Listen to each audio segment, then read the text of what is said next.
Hello, everybody, and welcome to The Night Owl, a show that we do twice a week where we discuss all the latest in pop culture news, TV and movie reviews, gaming news, and just the general conversations of the day.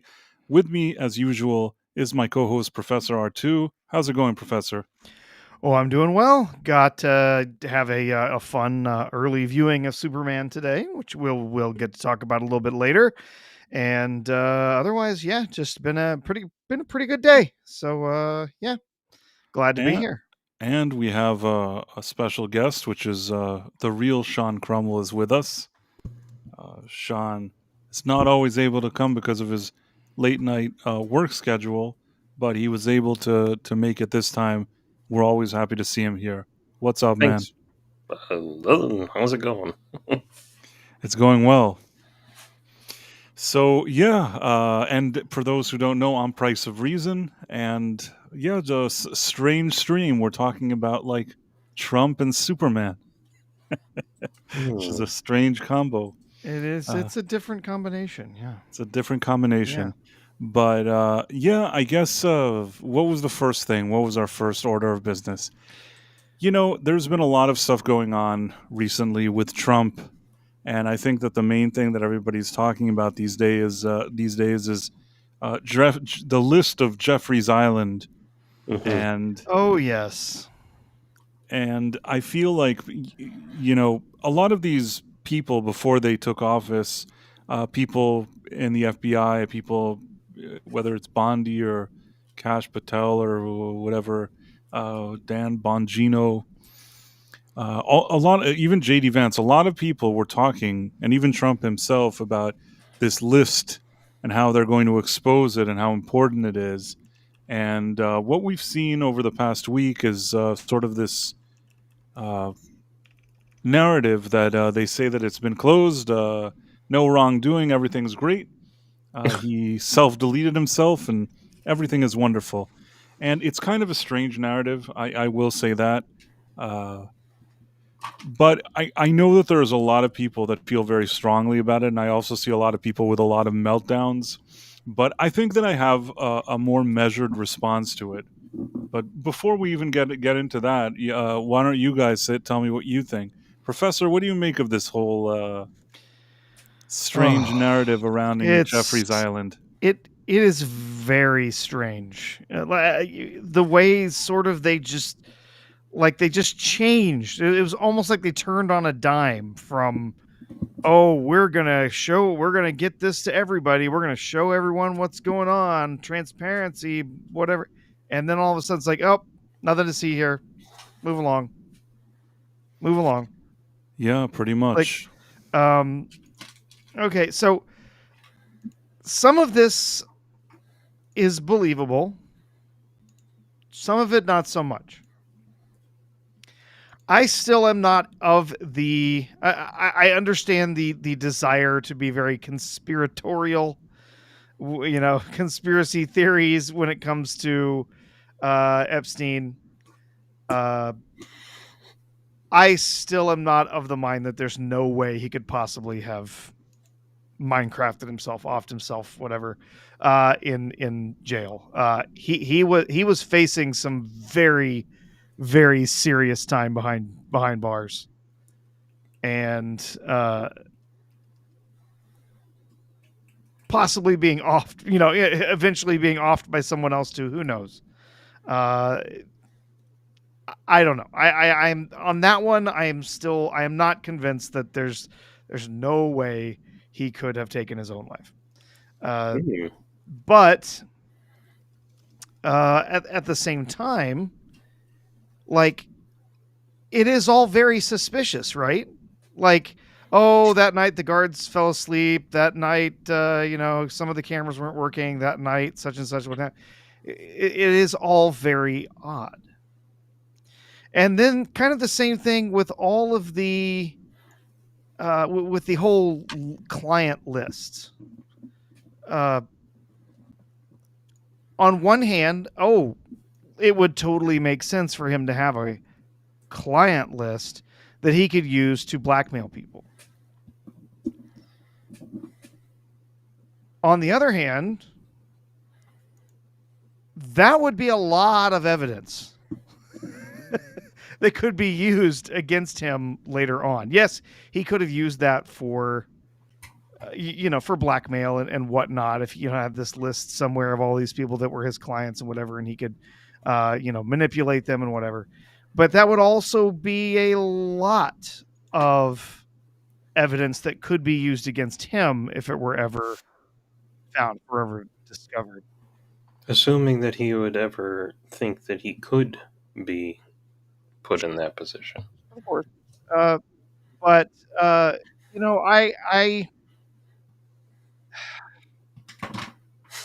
I think I have to go with well, uh, who was it? Was Scott Adams, actually? I think was talking about this at one point. He said there's only two possibilities. There is no list. He didn't keep a client list that he used to blackmail people. It was just on a list. Or there is a list and it's got powerful people on it. We will never, ever, ever, ever, ever be allowed to see it, because if the government does have it, they're going to use it to blackmail people. Oh, yeah, that's a good angle. That's the very simple answer, is that if it's sort of a Schrodinger's client list situation where either it doesn't exist or it does, and it will never ever see the light of day. Yeah, I mean, I think that when there was all this kind of election stuff and just everybody kept talking about this list, I always felt from day one that there's a small chance that we're going to see this list.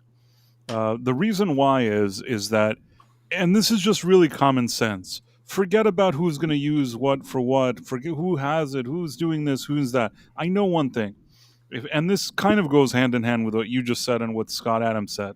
If there is a list that has world leaders and all these different people, on it, doing all this stuff, and showing this list could cause like international incidents with countries and relationships. And the one guy we know on this, if you want to call it list, was sort of a royalty member. You know what I'm saying? If you have these type of people on a list like this, I would be very surprised if you'd ever see it. That's not how this works. Even if they're not looking, let's say the U.S. hasn't said, oh, well, we want to use it for our own benefit. Even if they're not doing that, just exposing this could cause maybe problems that they're not looking to be involved in. You know what I'm saying? The issue may be so big that it's like a Pandora's box of sorts. I know that some of them, and this is something that Elon was pushing, this kind of narrative, that the reason why all of this is happening is because Trump himself is, went to Jeffrey's Island or whatever it is, and you understand what I'm saying. That was his narrative, but I actually think that if that were the case, they would have been able to use this sooner, or it's just that the list is so big with so many people on it that they can't even touch this. I don't really know what to tell you. I'll tell you this. I never put people on a pedestal. I always said this from day one that we've been talking about politics. I told you that I consider myself something of an independent. And yeah, I'll vote for parties and for situations that I think are the right situation. And you know my views, and you know generally where my mindset is at. But I don't love taking a politician and putting them on a pedestal. And I feel like whether it's Trump or anybody else, there's so many people that they choose somebody and they think this is like a sports game, like it's a football team, and they have to support everything that has to do with this football team. They have to support the captain. They have to support every player. They have to agree every game that they play the best game ever. And I don't operate like that. I don't just put people on a pedestal. I don't know what he did or what he didn't do. Maybe he didn't do anything, but all I'll say is that I'm not surprised that they didn't share this list. And some of these meltdown people that were like, no, we're not getting the answers that we voted for. Some people, I think, they've forgotten how politics work, in my opinion. Yep. Yeah, it's. I get really. It doesn't take long for me to get bored of conspiracy theories. And I think part of that is why I've just never really been that sold on this whole Epstein had a list of all these people, and we're going to get this list, and suddenly hundreds of powerful people are going to be behind bars. I've just never, ever thought that was going to happen. But how awesome would that have been? He may have had the list, Would but have I been just so don't. bitchin'. And again, there might be a list. Let's say there is a list. Let's say that list comes out tomorrow, and it says, Epstein. Oh, he did have a list, and Donald Trump is on it. What does that mean? It's just a ton of stupid news articles and a lot of bickering for the next 3 years. Is it actionable evidence? Can someone be taken to court? Can anyone be found guilty? No. It's just a list. And it could be completely manufactured and fake too. It could be a list that he put together because he thought it would make people look bad or whatever. A list proves absolutely nothing. The fact that he's no longer here kind of is an obstacle to even understanding what list exists or not. Even if he was here, I don't know what he would say and what people would believe. As far as him sort of self-deleting himself, my theory was, and this, you could call it a conspiracy theory, is I thought that maybe somebody gave like a tip to somebody to just look the other way, and maybe he actually did self-delete himself because that would have been a better option than having to go through whatever he would have had to have gone through. I will say, even some of the most annoying people, even some people that I don't like, I did agree with some people today that they're saying, well, if there's no list and nobody did anything bad and nobody trafficked nothing to nobody, then why did he go to jail? Why did Maxwell go to jail? There is some things here that are a bit strange, and I do feel sometimes that there are certain forces here that are very quick to tidy this thing up for whatever reason. So I won't say that it's not a bit strange, but at the same time, I probably can't devote all my time to it. I think a lot of people really caught up on this thing. I never thought we were going to see this list. So maybe that's why other people are like angry and disappointed and sad and happy and mad and I don't know what. And I'm just kind of oblivious to the whole thing because I never really thought anything about it to begin with. Yeah.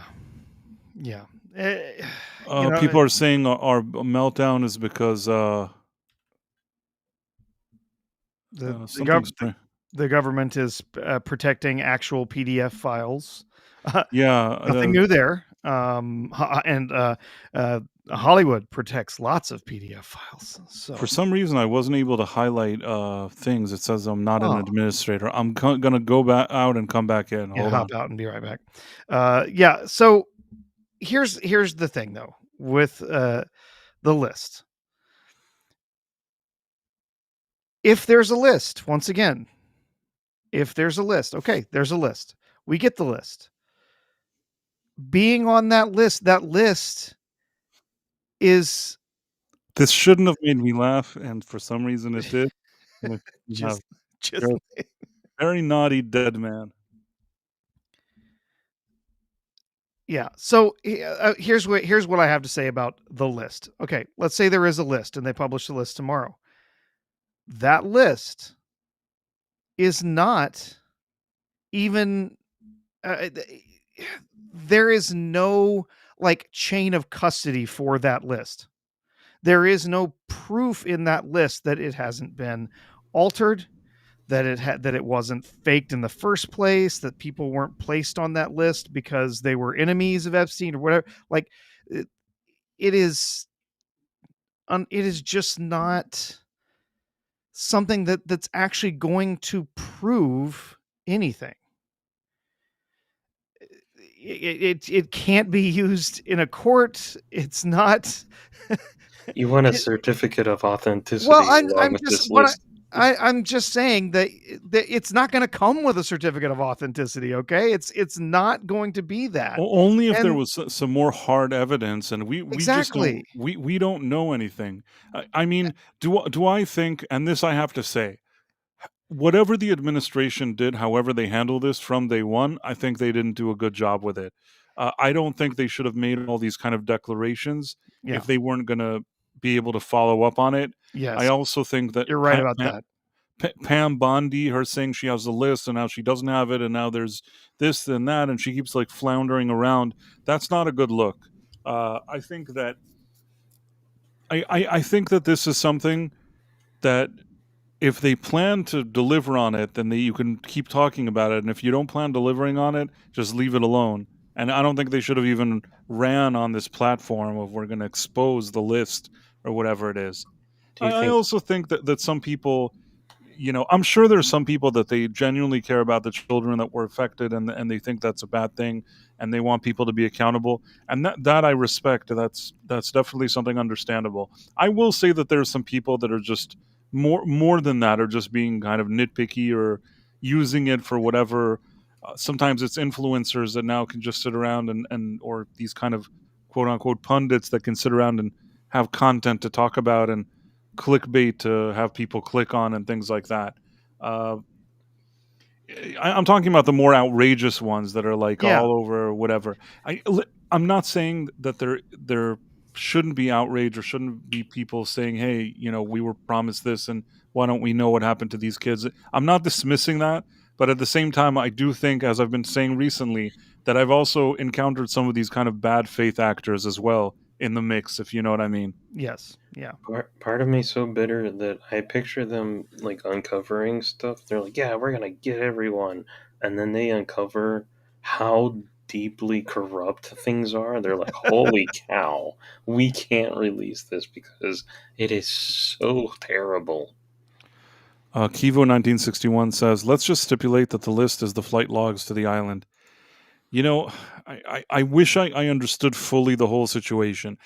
Another problem is that a lot of these kind of elite people thought this guy was legit. They were friendly with him, Hmm. and I don't know that they were all people that did those bad things. Maybe some people just thought he was a socialite like them. He's rich. He's a billionaire. He has planes. He has an island, and seems to quote unquote be like the life of the party. This guy hung around. I mean, nobody talks about it now, but like him and Bill Gates used to hang out together. I think when people hear the term list, they picture like the Heidi Fleiss client list. Yes, it's exactly what people are thinking of. They're thinking like that client list of from that very famous case. They're expecting that, there's gonna, look at all of these people. Yeah. uh, I don't think they ever really had. Yes, they had the flight logs, and Kivo 1961 is great to point that out. And they've released the flight logs.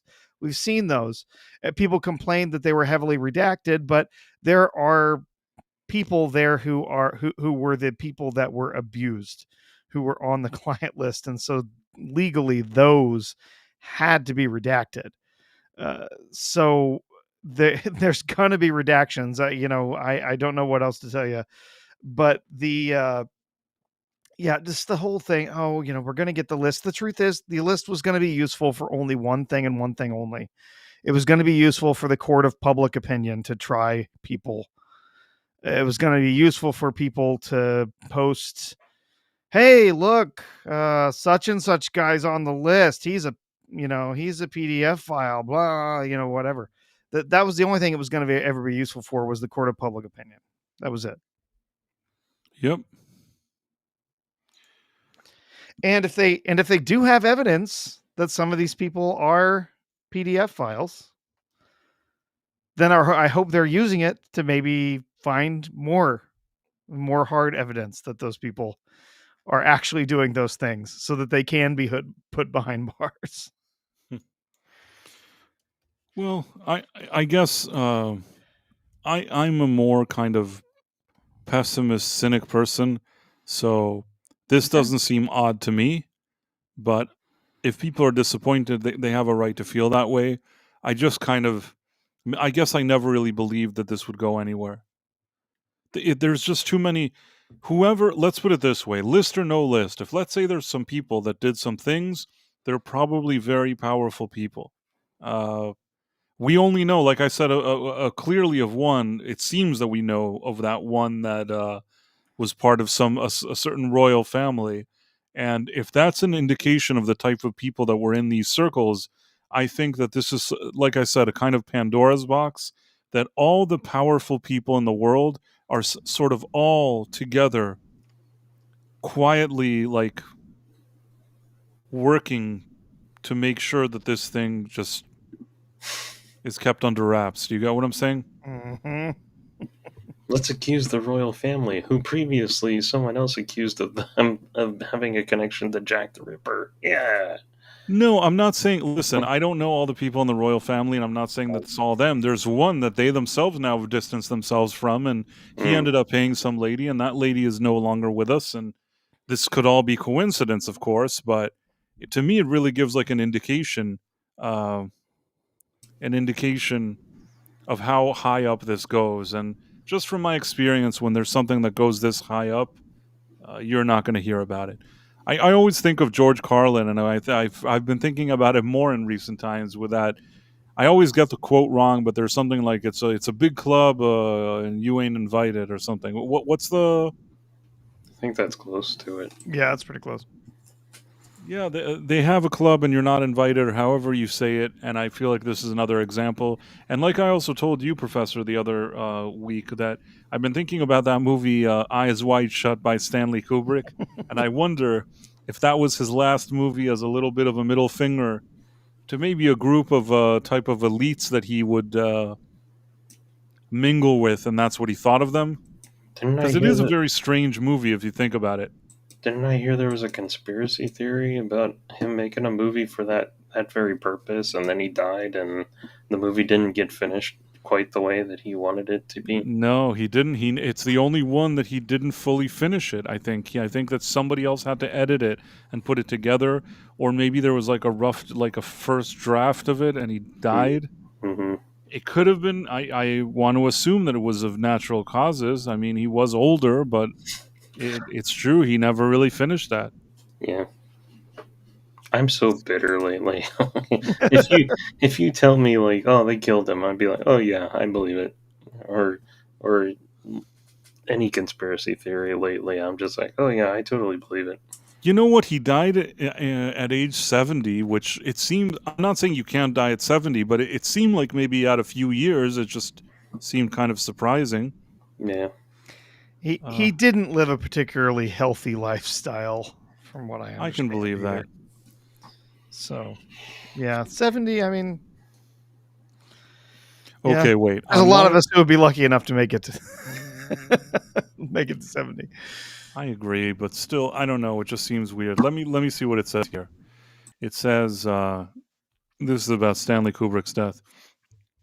On March 7th, 1999, 6 days after screening a final cut of Eyes Wide Shut for his family and the film's stars, Kubrick unexpectedly died of a heart attack in his sleep at age of 70. His funeral was held 5 days later at Chidwickbury Manor, with only close friends and family in attendance, totaling about 100 people. The media were kept a mile away outside the entrance gate. Blah, blah, blah, blah, blah, blah. Among those who gave eulogies were his brother-in-law, Steven Spielberg, Nicole Kidman, and Tom Cruise. He was buried next to his favorite tree on the estate. The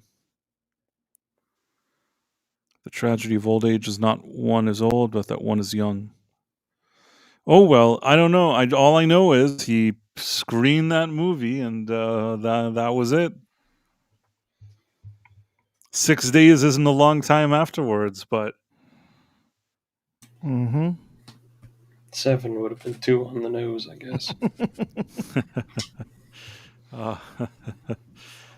yeah, I don't know, but it could be a coincidence. I mean, maybe the making the movie was very stressful for him, and he kind of relaxed after seeing this final cut, and he was really kind of feeling the adrenaline, and maybe it was too much.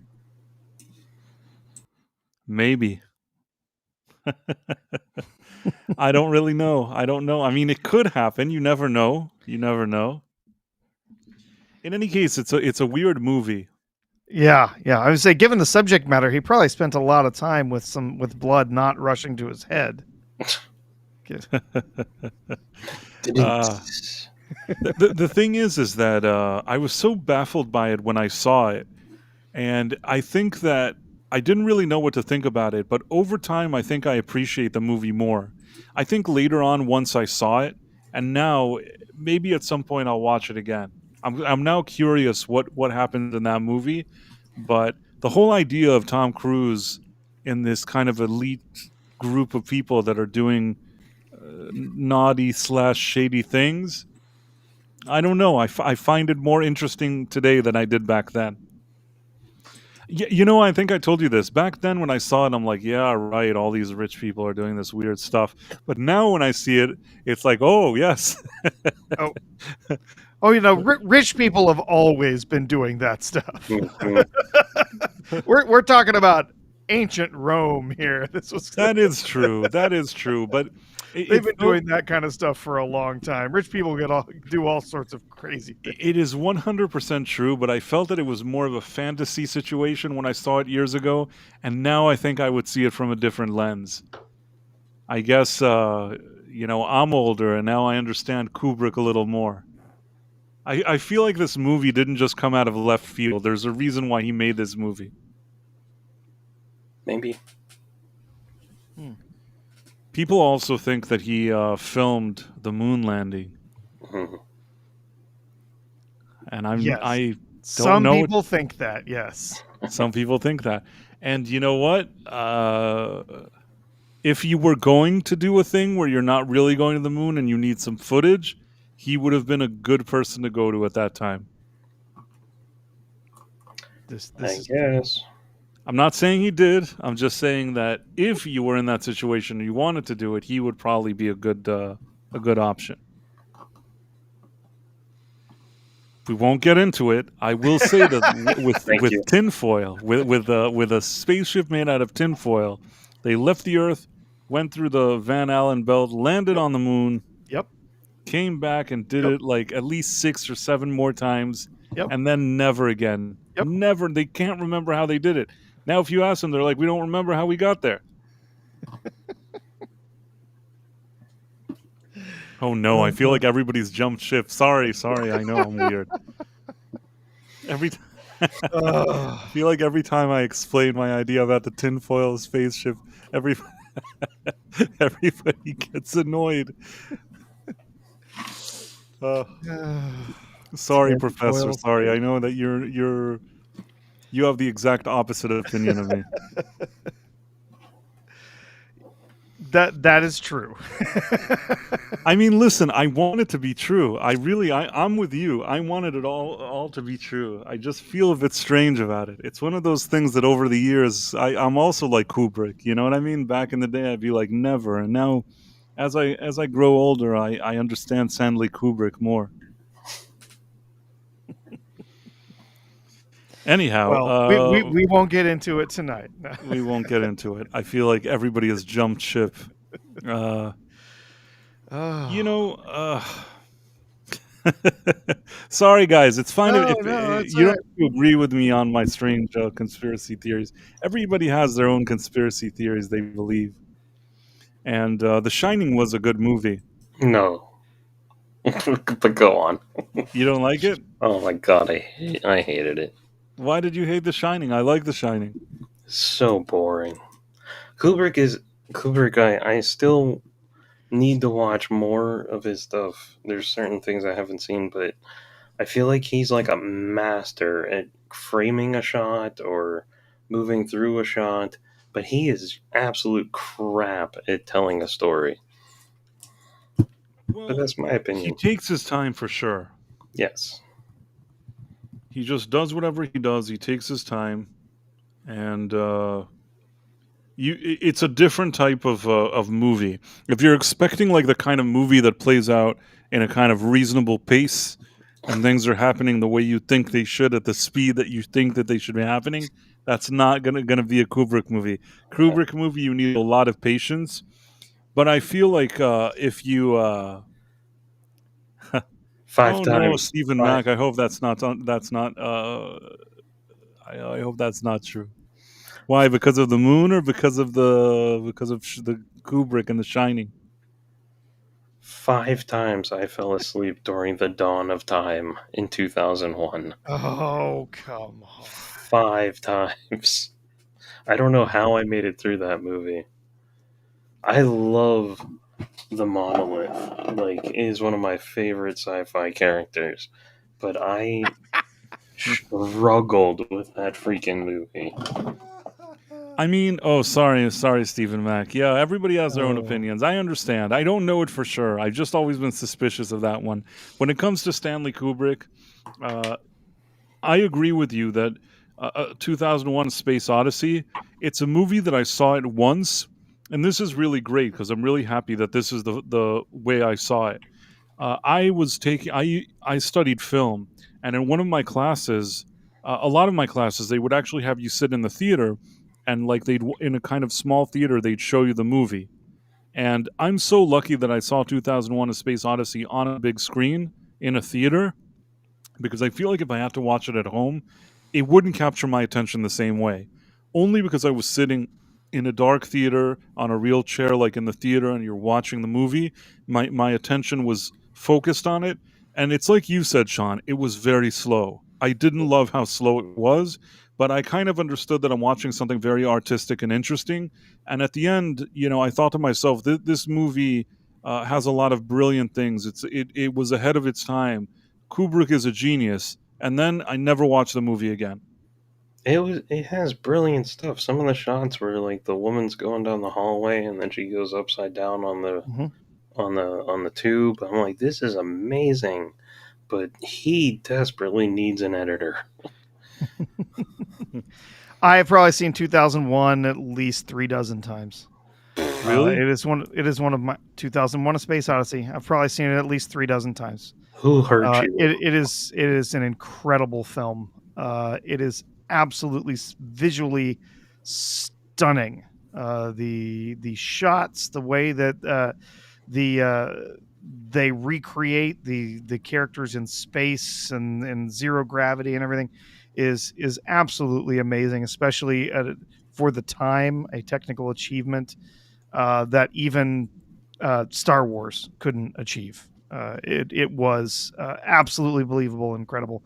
And yes, that movie is a movie that thoroughly demands your attention. If you're really going to get anything out of it, I love it to death. I would sit down and watch it right now. If someone told me I was going to get to see it in the theater, I would be there with bells on. Who's holding the gun to your head? Nobody, absolutely no one. I love that film. Yes, it is absolutely. It does not move quickly. It takes its time, and I love it. I love that film. I love Hal. I love aspects of that movie, but overall, not a fan. Yeah, I And that's understand. okay. Not everybody has to like the same things. It's all right. No, we all must. YouTube tells me we all must love things. You all must love the same things at the same time. Well, I mean, I think that I agree that it's a achievement in cinema. 2001. I was very impressed with a lot of aspects of it when I saw it, and I think it's a work of art.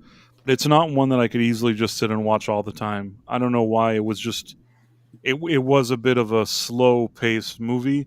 I love certain aspects of it, but it's not one that I could just sit at home and watch a ton of Yep. times all day, personally. Yeah. But yeah, I guess. Oh, I'm not putting it on as light filler on a day when I just feel like watching something uplifting. That's not the case. Like, I got a full laundry. I'll put Yeah, I'm gonna put on 2001.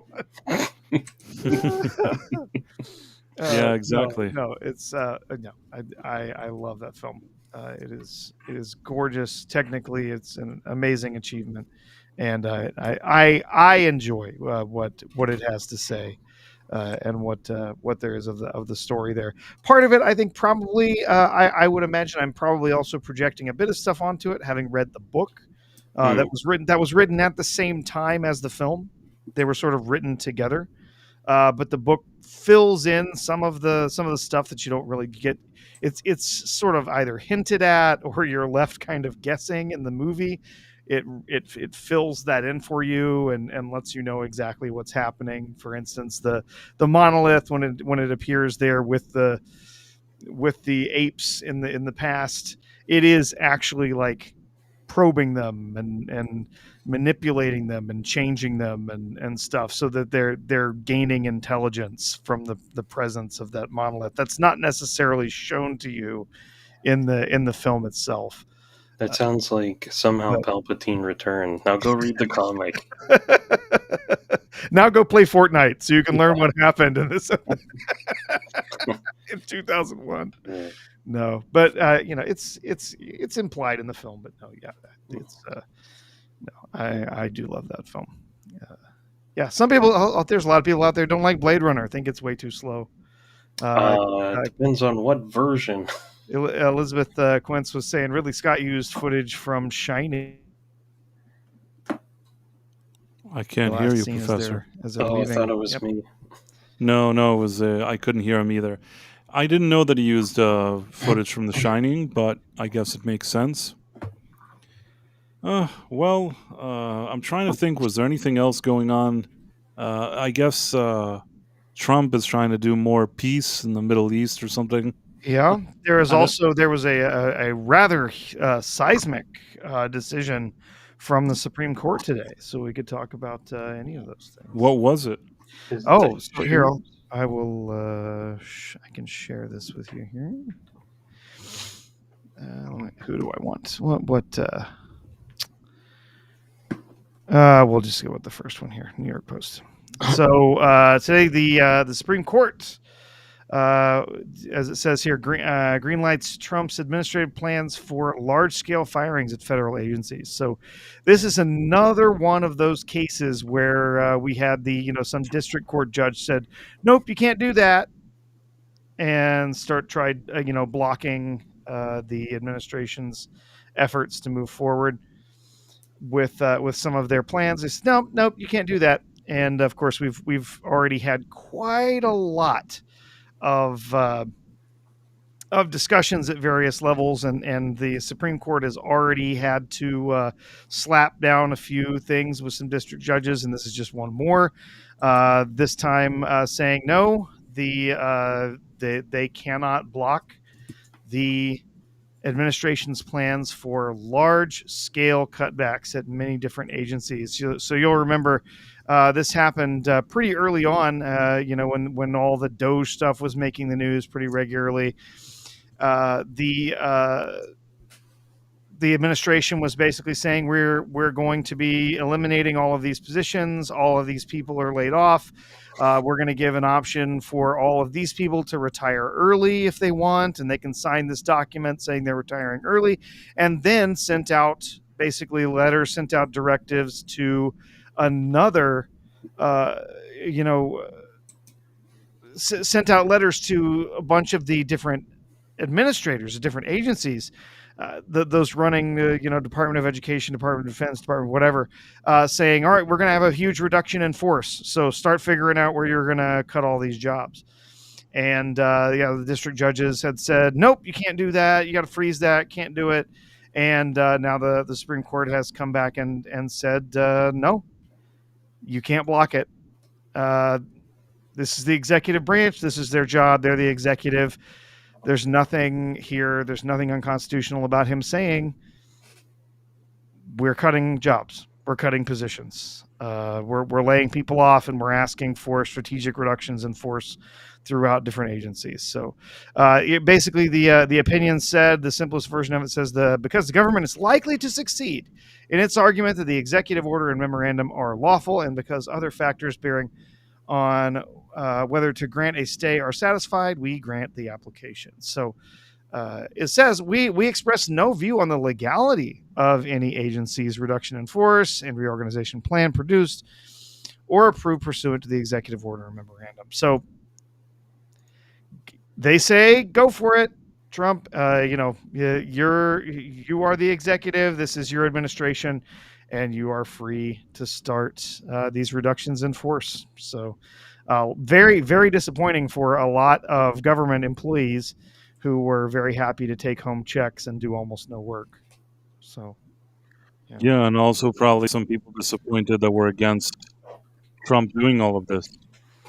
Absolutely. Yeah. They somehow, I don't know, somewhere somebody seemed to believe that any government worker is automatically just entitled to their job, no matter what administration is there or no matter who's running their agency.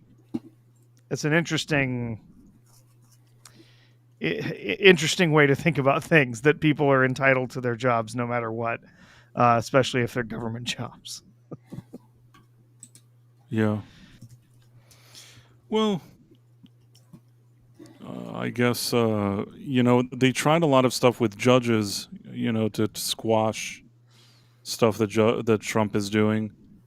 Well, and did you? I suppose you saw the almost just hours after the big beautiful bill was signed into law by Trump on the 4th of July. They went judge shopping and found a judge in Boston who was willing to try and put some sort of stay against a law. It's not an executive order. It's not something. It's literally something that's gone through both the House and Senate and has been signed by the president. There is no standing for a judge to say this law is unlawful, because it's literally the law. Because it's been passed by two branches. I also noticed that Joe Rogan today was like, he started jumping on the conspiracy thing. Joe Rogan, maybe he's in tune with like Elon Musk, but recently he himself has been sort of voicing his criticism, things like that, whether it's about Trump or whatever. And I don't know. I don't know what to tell you about Joe Rogan. Beyond this, even before all of this happened, I kind of lost a bit of respect for him in more recent times, because, he had some people on his shows. It's fine if you want to show that you can interview anybody and just have anybody on your show. But man, there have been some weirdo guests on his show that are just like not even, you know what I'm saying? Like he's helped platform some real weirdos that I don't really know. It's the kind of thing that if you have them on your show, it's not really adding to your prestige, if you know what I'm saying. Mm-hmm. I wouldn't say that about many people, but I mean, yeah, he had and the thing is, he brings somebody over with some like extreme opinion. He lets just that person talks about it. He doesn't really even push back like a lot. He just lets people just say a lot of crazy stuff. I don't know. I think that it used to be that you felt that there was more of a conversation. He would ask questions. I've seen some things that he's done in more recent times that I didn't think were that great, personally. I get you. It's about the conversation, not just having them on. No, and it's also like, this guy, like, he has like a cult following of weirdos. Let's have him on my show, even if like he thinks that, let's say, Mustache Man is great, or I don't know what, like people that are much more extreme than anything he's had before just come on his stream, like show, and say whatever they want, and it's fine. I'm for freedom of speech, but some of these people are like I keep saying, like bad actors, bad faith actors, or whatever you want to call them, and I don't know. I feel like I used to have a little bit more respect for him, and now I have less. It has nothing to do with him. I thought this actually already for the past like few months. Another person that also like is kind of irritating, in my humble opinion, is also like a Piers Morgan. Piers Morgan, it's like he wants to seem like he's cool with everybody, and suddenly there's an issue, like he takes one position on it, then it suddenly flip-flops, then he does this, then he does that. It's like there's no consistent position that he takes. He just, in that moment, he's also kind of reminds me of Joe Rogan in the sense like, let's have a few extreme people here. Suddenly has this like view, maybe that he thinks that like he'll get more views out of it, and then suddenly he has like the opposing view, and it's like, dude, you just said the exact opposite like 5 minutes ago. Do you get what I'm saying? Mm-hmm. Mm-hmm. Yeah.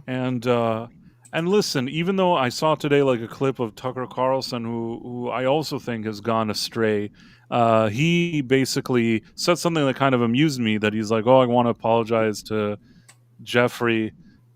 He didn't do anything wrong. Like they should have never put him in jail." I don't, it was kind of funny. I admit that I kind of chuckled seeing his stupid thing, but I think that he. I mean, I hate to sound like those weirdos that say it, but I really do think he has people funding him from a very specific perspective, and he really pushes a certain agenda and narrative that's very different than the kind that he used to be supportive of. Basically, I Sure. guess what I'm Sure. saying is that I feel like there's a lot of people out there that as long as there's a stream of like big money coming in from somewhere, and in order to get that stream they have to like push or align themselves politically with a certain agenda or whatever it is, and they all just do it. It kind of makes me lose respect for some of these people, and maybe in some cases they just do it for clicks or whatever it is, but I don't know. The bigger the personality pundit is, the more like shady stuff in my opinion happens. I could be speaking for myself, but that's how I felt, and especially in recent months. Mm-hmm. Am I crazy? No. Everybody's got an angle, and everybody wants to be comfortable and taken care of and get old and be Yeah. comfortable. I have never been a huge fan of Joe Rogan. I respect him, most of the time. I actually I don't mind that he has a lot of different people on his shows, and sometimes the conversations are really fascinating. I mean, honestly, I don't listen to all of them. I kind of hear through the grapevine, oh, hey, this one was good, or that one was good, or you should catch that one, or whatever. Uh, some of them are really fascinating conversations with people who sometimes are kind of on the fringe, of of different topics and stuff. Sometimes they're very mainstream people. Sometimes they're conservative. Sometimes they're very liberal people. There's been some really fascinating conversations, and then there's other people that I'm like, dude, why are you even entertaining a conversation with this guy? this That's what I'm saying. I in the past thought that that he did bring people that were sometimes out there, but I like you said, I thought the conversations were fascinating. Him bringing like weirdos that I think are a step too far has been something in the past few months, that he's kind of legitimizing and platforming some people that to say that they're fringe is an understatement. Just people that are Sure. that in my humble opinion come from a very negative bad place, and to bring them in order to like have conversations with them, which I not only didn't find interesting but just found like very the people there were very manipulative in their conversations, and he wasn't pushing back at all. Hmm. That's just my personal opinion. It's Yeah. not, if you would have asked me 6 months ago, I would have been more like what you just said now. It's not even Joe Rogan. I don't sit around and watch every stream that he does. I have other things to do. Sometimes if there's a guest that I think is interesting, maybe I'd sit and watch, or maybe it's a guest I never heard of and I think, oh, this is a kind of interesting conversation. Maybe I'd see a clip that I thought was interesting.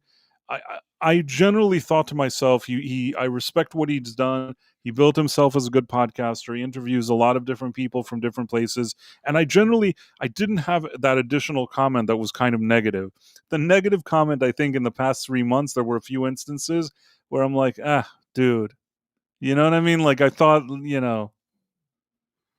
Yeah. that's my personal opinion, but people can feel the way they feel about him. Yeah.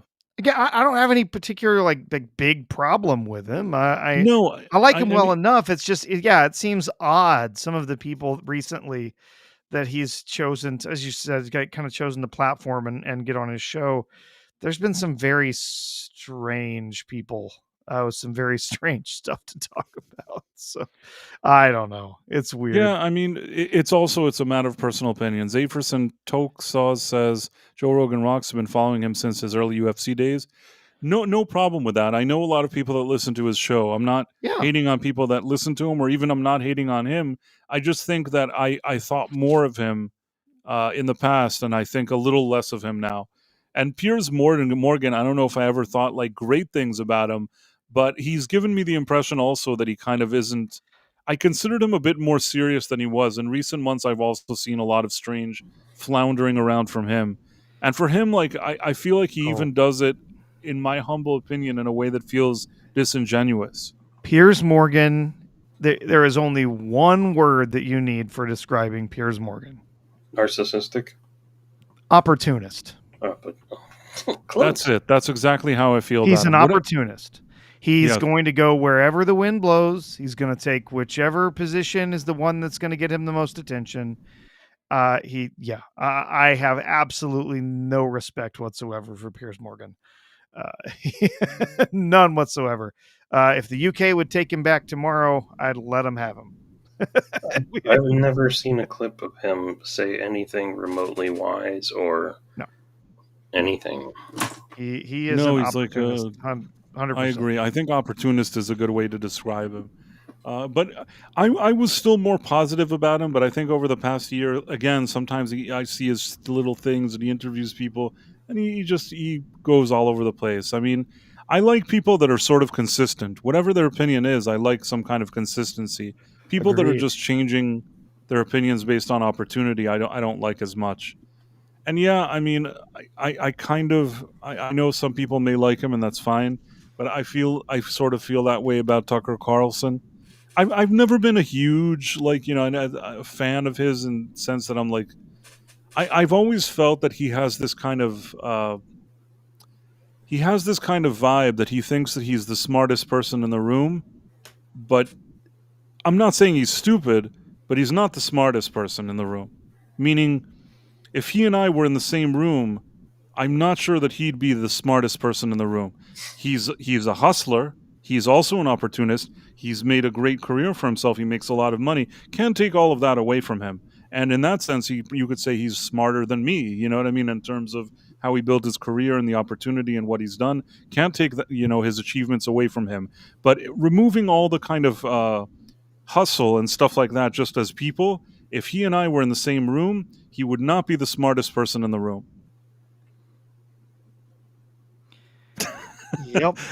I know that sounds terrible. You're probably thinking, No. Price is so full of himself. He's so full of himself. What a jerk. Yeah, what a so-and-so. Uh, No, I have never, although, I will admit to having watched, a bit of, his different shows and programs that he's made over the years. He's never been somebody who impressed me. He always felt like, there's so many people that just like, they always have to agree with everything you say or else you're on the outs. Like you have to totally be a disciple of theirs or else you're No, I mean, Elizabeth Quinn says Tucker is well educated for birth. I didn't say he doesn't have an education. He's not like how do I mentally challenged. I'm not saying he's like stupid. I'm just saying that he has this kind of almost arrogance that he thinks like, oh, I'm so smart and nobody's as smart as me. And I'm going to pull a little bit of this like maneuver here and pull a little bit of new maneuver here, and nobody can see it because I'm so smart. And it's like, no, I actually see all of that. And Arrogant is accurate. what'd you say? Arrogant is accurate. Arrogant is- He's always seemed Maybe like arrogance. douchey. Maybe me saying the stuff that like with the smartest person on the room. Maybe that was a bit over the top. But the arrogance, I think that's what makes me feel like he's not the smartest person in the room. That kind of over arrogance, that he almost underestimates like people that aren't him. Yeah. Well, if you qualify it as like in this scenario, I don't think very highly of myself. So Piers Morgan, I don't think is going to be much smarter than me. But I get it in that context. Piers Morgan, he says, wait a second. Piers Morgan was the center of a big phone hacking scandal a few years back in the UK with Steve Coogan. I remember that. There was some kind of hacking Yeah. scandal. It was a big deal, and somehow it was all swept under the carpet. Why did I think that it had something to do with Paul McCartney? Could be wrong. He Hmm. tried to like hack his phone or something. I don't even know. Uh, Piers Morgan has a Jerry Springer type of show with conservatives versus libs. It's great. Yeah, Uh, I mean, listen, I sometimes I've watched it before when like Gary Nerdrotic is on, maybe The Drinker. I watched a few of those, and for if nothing else, I thought that they were good on the show and they amused me. But even when I saw their appearances, I felt like wow, like he saw that they have viewers, and now he like kind of Hmm. very opportunistic. I love the idea of opportunist. I think that really describes him. If there's some people and they have viewers, he's right there. He's right there. So it's fine. Listen, everybody has their hustle. I'm not I'm not knocking people's hustle. You know what I mean? Kayla Levine, hello everybody. I don't know why Uh, that sounds like an '80s album, knocking people's hustle. I ain't knocking knocking your people. hustle. I ain't knocking your hustle, bro. You my peeps, bro. You my fam, Bruh. bro. You my fam. I feel like we're on Ironheart. Yeah, suddenly we're in That Ironheart. was a scene from Ironheart. Bruh. No, Bruh. bro. That there was a scene. There was a scene. No joke. That I feel like there was 7 bras back and forth. I think there might have Uh, been, yes. He's like, the young the bro, the younger bro. generation that I work with, they use bro all day long. Oh god, it's It yeah, no. drives me insane. Do they use Okay. bro or bra? Bro, but Okay, I'm sure bro isn't as bad. you can Bra It's the has same like thing. Bro isn't as bad, Price, until you've had to sit around with a couple of teenage guys Oh my that god. use it for like every other word. And then you sit around going, Or do they you use know it any as other words? a period. Every Take care of sentence that, bro. ends in bro. Did you see that movie, bro? Yeah, I saw that, bro. What'd you think of it, bro? Lock Yeah. in, bro. Anyway, yeah. So anyhow, where were we? Oh, I don't know. Trump stuff. nothing good Political is happening news. ever. Musk launching a new political party. I don't know what you Yeah, I don't. I'm going to tell you this. I think that Elon Musk should just leave all that stuff alone. I think he should focus on building stuff. I understand that he is very adamant about all this politics stuff, but you know what? I feel like he doesn't need to be involved in all of this. There's only so much a man could be involved in. I think he's done a lot of good things in terms of free speech, of buying Twitter. I think that there's a lot of things that he's done that are good. He's good with his companies, with Tesla and all this stuff, and SpaceX. But man, I don't know if he needs to go any further with all this politics. And I bet you that the people that are working like with investors in his company, board members, they probably are just so bummed out that he's like continuing this political stuff. I don't know if they're saying anything to him, but man, it's like exhausting. Man, if I could find it, there was actually there was an investment company that was planning to launch a new fund that was gonna primarily include Tesla stuff. Let's see if I can find it.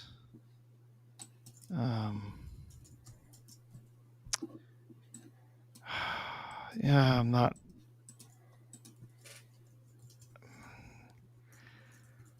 finding it. I do know that after his whole announcement with the America Party, Tesla stock dipped by 7%. I haven't. But there was another thing, and I can't. While we're on here live, I can't find it. But there was a group that was going to be launching some kind of fund that was going to be tied to Tesla stocks or whatever, and basically they said, nope, we're not doing it. And Trump, or not Trump, Musk better explain what the hell he's doing, and if he's going to be able to give Tesla, and his other companies the proper attention as their executives before we move anything forward, as far as our investments in his company and all of that stuff. Like what the hell, Elon? Like, you backed out. You finally got out of the whole like Doge thing, and you're able to focus on your companies again. And now you're doing this whole thing with this, starting your own political party. What the hell? Like, he just needs to go to Mars and start his own government. there you go. Go to Mars. Finish working on those rockets and get us to Mars, man. I believe in you. I believe in you, Elon. You can do it. But yeah, no, the America Party, right? So that was big news at the end of the week last week. Everyone was talking about the America Party and how, Elon Musk, he's sick of this two-party system. He's sick of all these disingenuous politicians, and he's going to go and start his own new America Party, and everything's going to be great. He's going to put all his money behind these America Party candidates that he hasn't picked yet, and he's going to run them in seats that he hasn't picked yet, and he's going to all this stuff, and it's just it's just ridiculous. We're not that far off that Ross Perot and the Reform Party have disappeared from memory. We know exactly what will happen if he starts a new party that's primarily, backed by conservatives and conservative ideals, limited government, backed by, these ideas of, fiscal conservatism, whatever. It's going to, in any district where he runs a candidate, any place where he's going to, run someone against Republicans and Democrats, it's going to pull a whole bunch of votes away from the Republican candidate, from the conservative candidate, to the America Party candidate, and then you're going to get a Democrat that's elected with only 41% of the vote. Yeah, I think that these things are usually counterproductive, but it is what it is. I will say this, though. Sean, we're going to be discussing the Superman movie soon. We can do the no spoilers initially, but I don't want to ruin any kind of experience one way or another for you. Yeah. You can make whatever decision you want, but I'm trying to be nice because I don't want to spoil anything for you. I mean, we could also avoid spoilers. No, I'll just go. I'm super tired. But I was wondering how you were going to tie that into Elon for a second. Elon seems to think that he's Superman. And speaking of Superman, yes, okay, and right, see you later. Yeah, Elon Musk stands for truth, justice, and the America Party way. I wish more people. Never mind. I'm so black-pilled lately. I'll see you guys later. Take care, Sean. It was good to see you. I will not be here Thursday. I think I'm working till 2 a.m. No. Have a good night. Well, let's hope there's not too many showings of Superman for you. I think it's going. Yeah. All right. See ya. Good night, Sean. Thanks for having me. Thanks for being here. Oh, we got a raid from Irwin and Nerd Wars, their crew. Hello there, everyone. Hey, guys. Nice to see you all here. Yeah, Nerd Wars has a great show. On Thursdays I'm on that channel, and they have a really cool setup there. Thanks, guys. Thanks for joining us. They've even been joined by Irwin's Potato. Irwin's Sentient. Irwin's Potato is a very serious potato. Yes. And you guys arrived just in time because we're switching gears and talking about the latest Superman movie, which we've already seen. So you're getting you're getting a sneak peek review about the Superman movie because we've seen it. So yes, You're right in time for the early Superman review. And let me see for a second. I just wonder on Rotten Tomatoes what they're saying this thing is. It'll probably be 5 gazillion. Oh yeah, I was just pulling it up. So yeah, here's it's a fresh 85% score. Doesn't surprise me. I think that there's things here in this movie that really speak to certain critics, and we'll be able to cover that. But yeah, I mean, we've just so everybody knows, whoever's listening. First of all, anybody that's new, if you enjoy these kind of late night streams and you haven't yet subscribed to this channel, please do that. It would be an awesome help. We're close to 1,000. And in addition to that, if you are on Rumble and you're working through the app there and you haven't signed up or followed us, you should do that as well. Now, Professor, you and I have both seen the new Superman movie in kind of a sneak preview today, correct? That's right. Yes, I got an opportunity to go see it because of the Amazon preview evening. So they even had a special welcome at the beginning of the film, saying thank you everyone for coming to this preview, and thanks to Amazon for helping, and all that stuff. So yeah, I got to see it thanks to that Amazon preview. So yeah, I saw it earlier this evening. Sal the hamster says, "I wish I knew you were on Rumble sooner." Well, the feeling is mutual. And then Caleb Levine says, "Is this the gayest Superman ever?" I don't know if it's the gayest Superman ever, but it is a rather, in my humble opinion, a rather disappointing one. First of all, Professor, you want to give some comments on just your general feeling about this movie? So general feelings for the movie. If I were, if I really had some more time to really kind of sit down and break it down and think more about some of the individual elements of this, uh, it might be easier. But I would just say, like, overall, I would say the story, it's messy, and it's overstuffed. As far as the story and the plot for this movie, I did not think it worked to the movie's benefit. It was, I probably give on just the plot, the story of the film, just so much stuff going on. I would say probably a C, maybe even a D for the plot and story. It's just a mess. Um, Corn Sweat as Superman. I liked it. I thought he did fine. I thought there were certain places where his sort of gosh golly delivery actually I thought worked for the character as what we see in the film, which is a younger Superman. He's not Superboy, right? It's not Smallville. He's a Superman, but he's a young Superman. So I thought that worked fine. A little naivete, kind of, sometimes a little taken aback by the way that other people act, in different situations. But that's fine. It definitely fed a little bit into the Boy Scout stereotype of Superman, which I didn't mind, and I thought he did fine there for the most part. As far as the characterization of Superman, uh, I was not particularly happy with that. Not for most of the film, anyway. Uh, I felt like there were numerous times when he acted a bit like a man child, and uh, if I, it honestly, it was almost like a Brightburn situation where it's like, what would a Superman be like if he were completely out of control and raging on his emotions and stuff?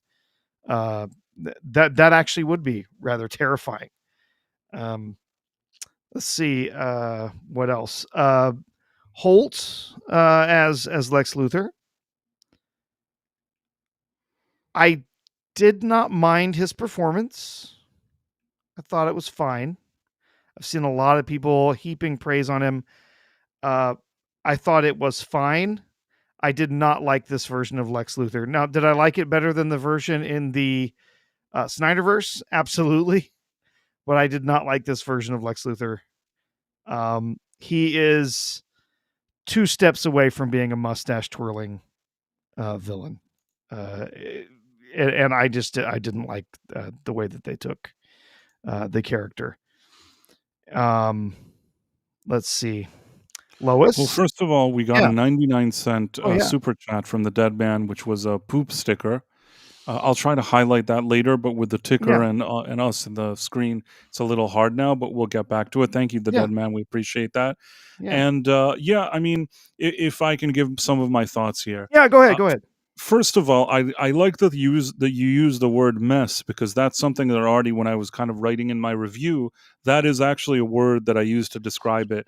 I think that one of the things that we saw in the trailers and we were all worried about was that James Gunn put too many people in this movie, trying to do too many things, launch more of a group dynamic and more of a expanded universe in one movie, and all of this didn't feel right to me in the trailer.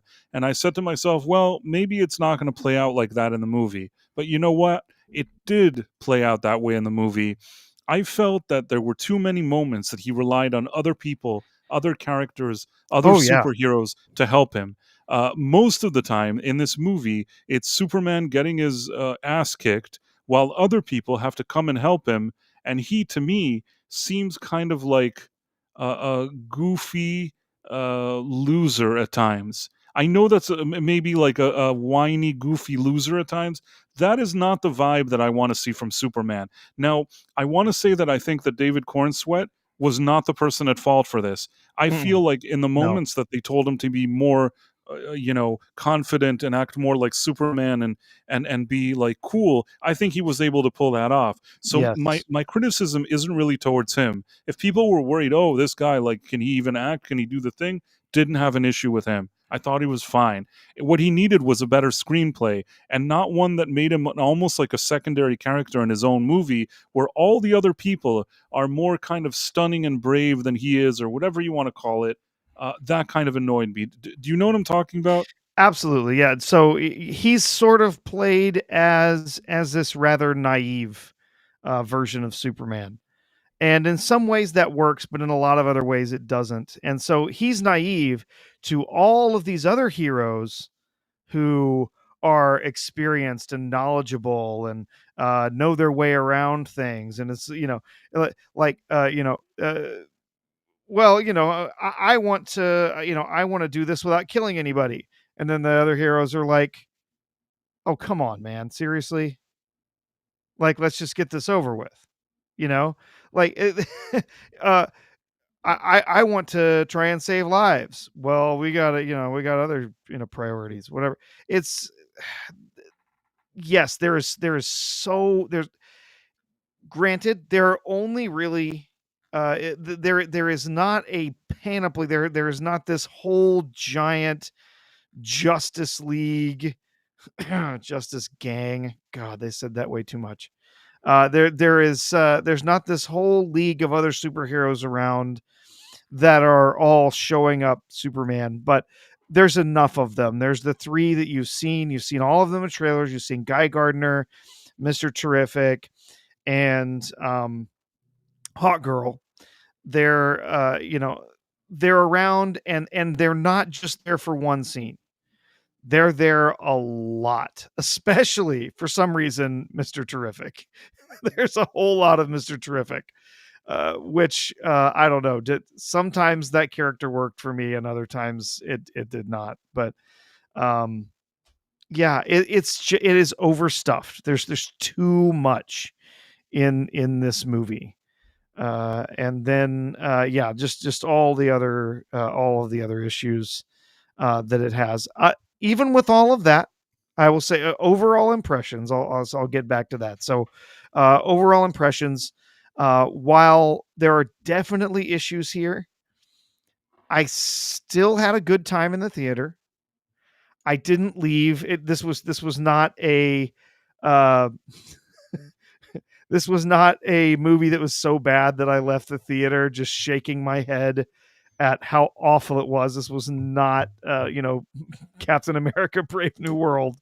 It was, it was not a film where I was baffled and didn't even know what to think. Like when I left the theater with The Last Jedi, right? Uh, Overall, I enjoyed it. I didn't love it. I would not go back to the theater to see this again by myself. If my kids wanted to go see it, I'd probably take them to see it and go see it then. But Otherwise, once was enough for me on this one.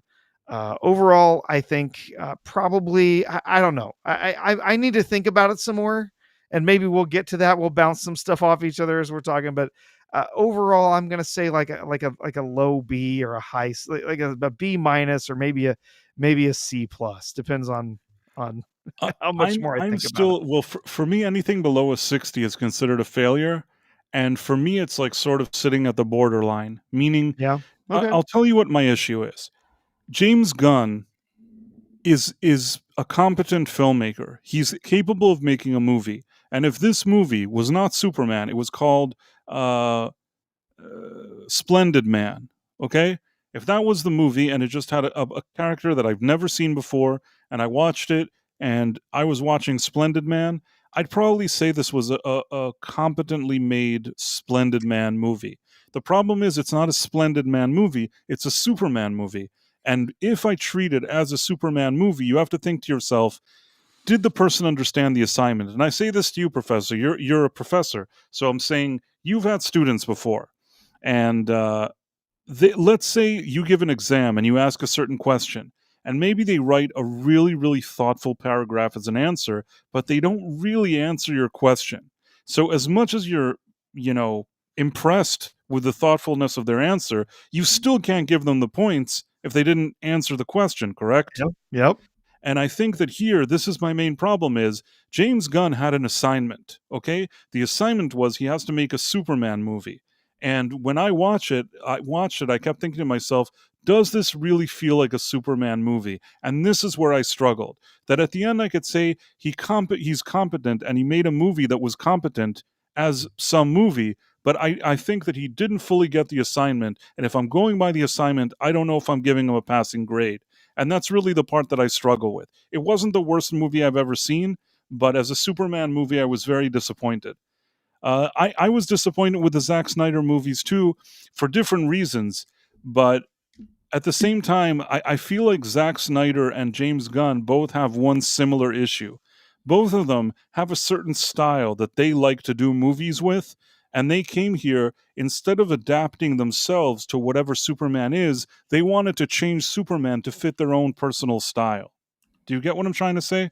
No, absolutely. And this is I think I wonder how much of this was a reaction to the grim, dark Snyderverse, because it is overly compensating, I think, for the, you know what I mean? Like, it is bright and it is colors popping, sunlight, stuff everywhere. There's all kinds of things going on all over the place, and then there's just humor and stuff inserted. Sometimes it works and a lot of times it doesn't. It feels very much like they were, trying to recreate sort of some of the goofy, as you the word you use, goofy Superman comics from like the Silver Age. There's, oh, we're gonna play fetch with crypto, and I'm gonna throw a ball all the way around the world, and he's gonna go get it and bring it back. Kind of just, yeah. I felt like sometimes that worked fine, and other times just really left me just wondering what the hell they were trying to do. But it was, yeah, it's very much the opposite of the very grim, dark, brooding, violent Snyderverse that we had before. And I wonder how much of that was a very intentional, like 360, 180. Sorry, not 360. Very intentional 180 from that. Yeah. I mean, the thing is that I still think that overall, James Gunn as a storytelling filmmaker is better than Zack Snyder for Oh, me. no question. And in that sense, I feel like this movie had a story, but man, it's hard for me to get over how Superman acted and behaved. Yes. Uh, I don't like him as this kind of whiny man child. Think of Christopher Reeve, because for me, that's always been the best portrayal of Superman, in my opinion. what I liked about his portrayal of the character is anytime you saw him, he had this kind of grace, class, elegance, and confidence. And what was special about Christopher Reeve's version is that when suddenly you pull out kryptonite and he suddenly is like taking a real hit, then Mhm. you feel how serious that is to him, because until that moment he was so confident and strong that when you see him like that, you know that he's weak and you feel it. But when you see a Superman like the one in James Gunn's movie, who's getting his ass kicked every 2 seconds, like rarely even gaining the upper hand on anybody without help from other people, when you see that, it's really hard to feel anything when somebody pulls out some kryptonite. Do you get what I'm saying? It's like, oh, okay, now once again he's weak. Now he's weak again. Yeah, yeah. It just I it I relied. I Sorry, I go on. hear you. No, I hear you. I hear what you're saying. It relied also, like, he needed other people to, even when there was a bad guy supposedly, like, even he at the end needed to help him. Like everybody that needed to help him all the time. It kind of annoyed me. And you know what? It doesn't end there. There was also some other stuff which, like, I hate to look at movies and say that there's some woke stuff in there, but man, there was some woke stuff in this movie, and I'll There tell you why. was. For starters, you think, okay, Superman himself is like weak and all the people around him are stunning and brave and whatever it is. You think maybe it's a coincidence until you see Pa Kent. Pa Kent, in the 2 scenes we saw him, immediately starts weeping, and his wife is like, oh, he's a mush of a man. It's like, Mhm. what? Yeah. What are you talking about? Why is Pa Kent crying every second? And why is his son getting his ass kicked every second? I know there's going to be people that are going to say, "Oh, didn't you read the comics and this run that this and this happened?" I don't give a shit. Sorry, Sean. I did when I was a kid. I had like the comic Man of Steel. That's what I had, and that was the kind of era that I read. I don't know. I don't remember Pa Kent weeping all the time. I'm sorry. You can say whatever you want. Don't remember him weeping. And this is the funny thing, that Zack Snyder brought Pa Kent and made him an idiot who, like, doesn't even let people save him because Just a he's an idiot. dumbass. Yeah. He's such a Oh God. dumbass, a complete dumbass. And this guy is a complete, like, beta male weirdo that cries all the time. It really, really bothers me, man. So that was already another thing. It's like they don't want to show any kind of father figure that's good at anything. So you had that. And then finally, and there's no way around it, there was some kind of anti-West, anti-colonial bullshit going on with that nation of the most diverse mix of people, all like poor, where all like the bad guys come with their army, all the colonists and stuff. There was something there that felt like maybe it was a bit too on the nose there. You know what I'm saying? Oh, I understand it. I absolutely hated that plot. I thought that was one of the stupidest things in the whole film. With the whole like, oh, there's the country that's going to invade another country thing. Like, that was just a complete waste of time. Complete, but not only that, it was some kind of propaganda. I'll give them that it was a thinly veiled allegory, if you want to call it that. But man, there were moments that it felt a bit on the nose there. It's like it also didn't provide enough context. They're just like, these are such poor people, and you see these diverse children, and then where's Superman? And then these guys come with the tanks, and we don't know why they're there with the tanks or why they've showed up, or if there's any, you know it felt very, very annoying, and it felt exactly the kind of far left weirdos that I see online. You know what I mean? I Yes. I'll give them that they didn't say the places that I thought that they were trying to represent, or maybe there was a little bit of like both conflicts that are going on now. Maybe it was sort of like a hybrid of the conflicts that are around right now. But man, it annoyed me. Yeah. Yeah. There was definitely some political commentary in there, and it wasn't exactly subtle. Yeah, Hook Just says it so. The was movie is woke. yeah. It's not just some woke stuff. I'll tell you what I think. I think that um, one of the problems that the MCU has had for a long while, and a lot of Hollywood, is they would hire activists that would be woke, and then you'd get something that was made by activists that don't actually know how to make film or write anything, and you'd see how stupid it is, because it would be people that are so bad at what they do that it would be very, very clear. All of their agenda peddling would stick out like a sore thumb. Now, I have to be fair. James Gunn isn't a bum when it comes to making a movie or even writing one. So when he does it, he knows how to do it in a way that he's almost pushing it, but maybe stops short of going like all the way in a way that's the most obnoxious. But you know what? I could see it for what it is. Between Clark being sort of a loser, his father weeping all the time, and this weird thing with the colonizers and the poor, diverse people, I don't know what to tell you. It did feel like my radar. Unfortunately, I have a radar these days. Maybe 10 years ago, I'd watch this movie, I wouldn't even think about it. Now I have a radar, and it's hard. It's hard for me not to notice. Not to mention, there was another thing that I feel like, Superman was like, I'm human, I'm this, I'm that. And I thought that he was again, they stopped short of doing the illegal immigrant thing, but man, they were getting close to that. Sure. And of course, the one guy that, like, he suffers and whatever, is a guy who was, a very diverse man that helped him once, and he ends up, like, being in a bad whatever. And I don't know how to explain this to you, but I just felt like they were doing that thing that they do in a way that I thought was annoying. Okay. Yeah.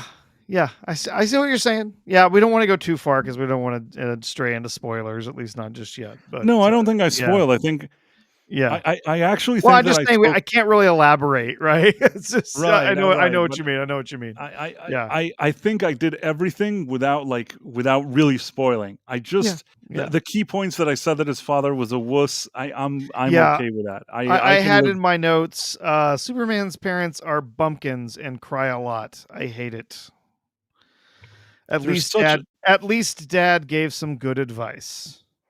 That was I what I had. really liked the original movie. I Oh liked the yes. original No, one. he's so good in the original. It's perfect. It's perfect. I Yeah. actually think that there hasn't been a movie, as far as cinema goes, there hasn't been a movie since Superman 1977 that was better than Superman the movie 1977. There hasn't been one movie that has been better than that.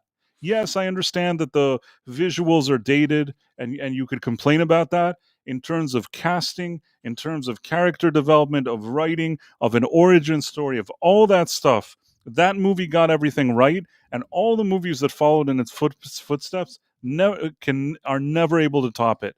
And this one by James Gunn doesn't top it either.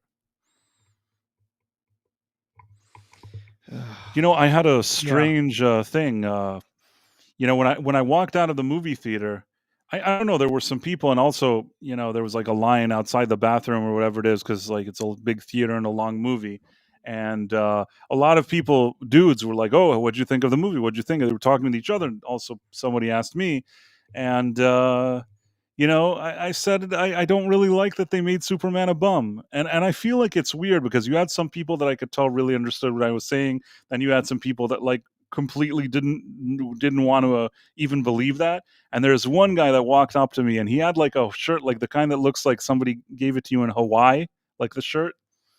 Sure. Uh, and he had maybe under that something like a comics T-shirt, but over that it looked something more Hawaiian. And he's like, I've read every single Superman comic for the past 50 years, and this is the best movie like in decades. This is much better than Zack Snyder. And I'm like, yeah, that's fine, but Agreed. It is being definitely much better than Zack Snyder. yeah, I mean, being better than Zack Snyder really isn't like such a high bar. No, I it's said not. like I wanted to see a movie that was like on a Christopher Reeve level, like 1 and 2, and this movie ain't it. Like, no, if you read all the comics that I read, you'd be able to appreciate how much James Gunn loves comics. I said, hey, I read some comics, maybe not all the ones that you read, and I appreciate that he likes comics, but the way he presented the main character doesn't sit well with me. And the guy wouldn't he seemed really, really upset. So there's going to be people with different opinions about this movie. I guess that I just have my own opinions. I don't know what to tell you, but I am comforted by the fact that we didn't coordinate or anything. And I feel like you walked out maybe you were a little more generous than me, but at the same time, you recognized similar problems that I recognized. Yeah. Oh yeah. There's definitely problems. Like I said before, the plot is a real mess. It's overstuffed. There's just too much. There's too many things going on. There's too many people. There's barely any room to breathe in this film. There's maybe 2 times when things slow down for just a minute where you can take a breath, and the rest of the time it's just smack bang boom pow, fights, some of which work okay, others that are just terrible, just in the way that they're visualized. But there's we get oh, by the way, I don't know what the hell James Gunn was smoking, because he came out and said, "Hey, oh no, that shot with his eyes that don't look like they're looking in the same direction, and the fisheye We lens up totally in his fixed it, and face. it still looked Oh, crappy. we totally fixed it, or actually, it's not in the movie at all. We didn't use that shot at all. It's 100% in the movie. They totally did not fix it. It looks awful." And just about every scene with Superman flying around is that same fisheye lens right up in his damn face, and it looks terrible. Yes. Every time they do it, it looks awful. In that sense, and I have to give it's painful, but I have to do this. I have to give Zack Snyder credit. Zack Snyder credit. I'll tell you what I'll give him. He has a pretty unique visual sense of style. I thought that the scenes of Cavill flying looked good in the Zack Snyder movie. You can like or not like Zack Snyder's storytelling, but I think that there were certain aspects of his visuals that I liked.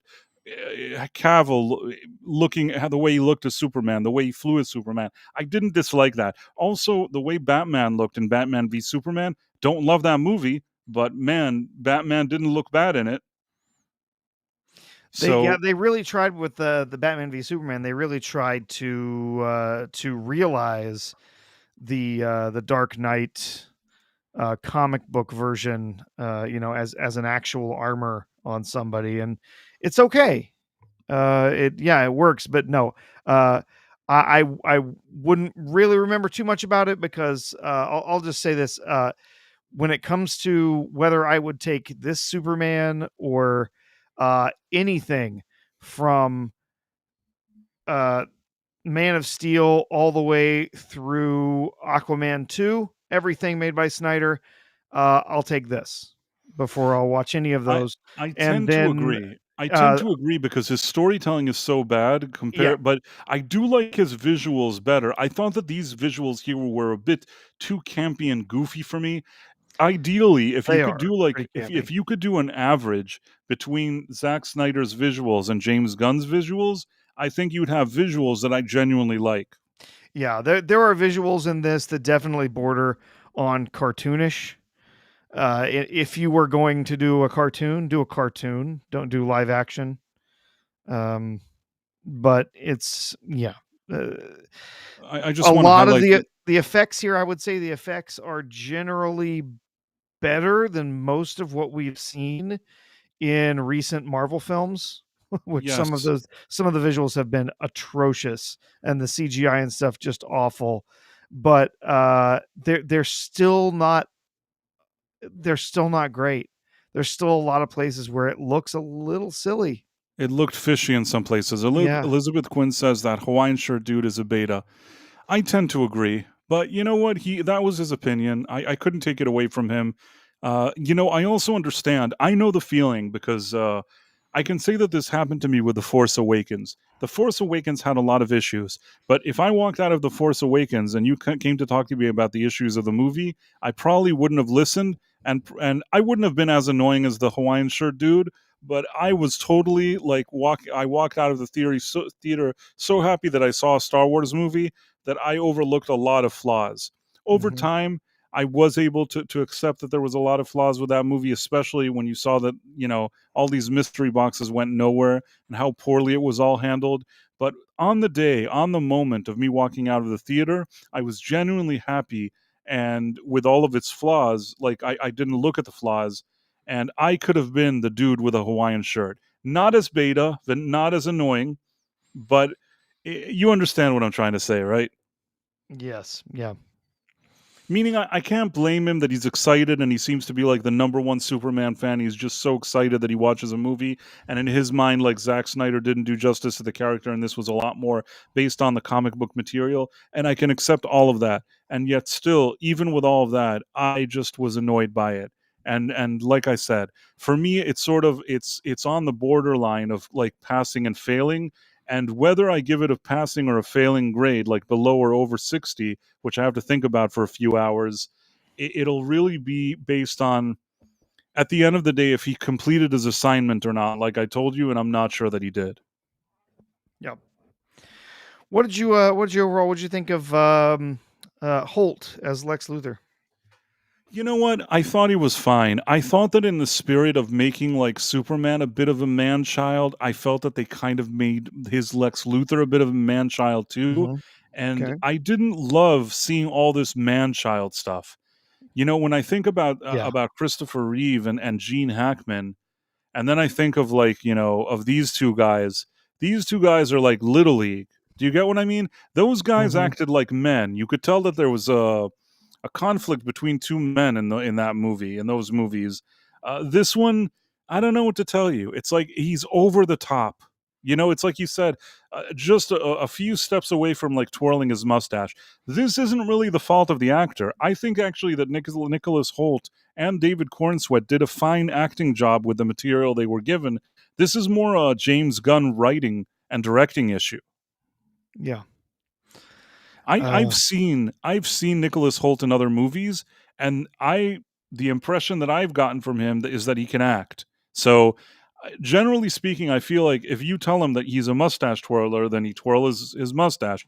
If you tell him play this a little more subtle, I think that he would have been able to do it. Uh, I again don't blame him. And the other thing is, this is another thing. Lois Lane, okay? They chose an actress which I know because I've seen her not only on red carpets, on other shows and stuff like that. An actress that if you let her wear the type of clothes that she wears in public, she can look rather appealing. And yet another case in a movie where they want to downplay that. I Yeah. understand that she's a reporter working at a reporter's whatever, but you know what? Screw that. She could still wear something that's a little more feminine and looking like nice. And did you see pictures of her on the red carpet? Do you know what I'm talking about? Oh, I've seen plenty of pictures of her. She's absolutely gorgeous.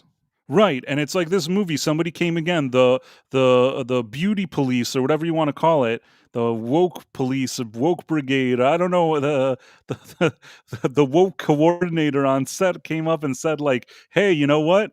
You can't look like that in the movie. Let's try to make her look a little ugly. Let's try to make it look like she rolled out of bed and she's not showing anything that looks like she's showing any skin or anything. She's almost dressed like a dude."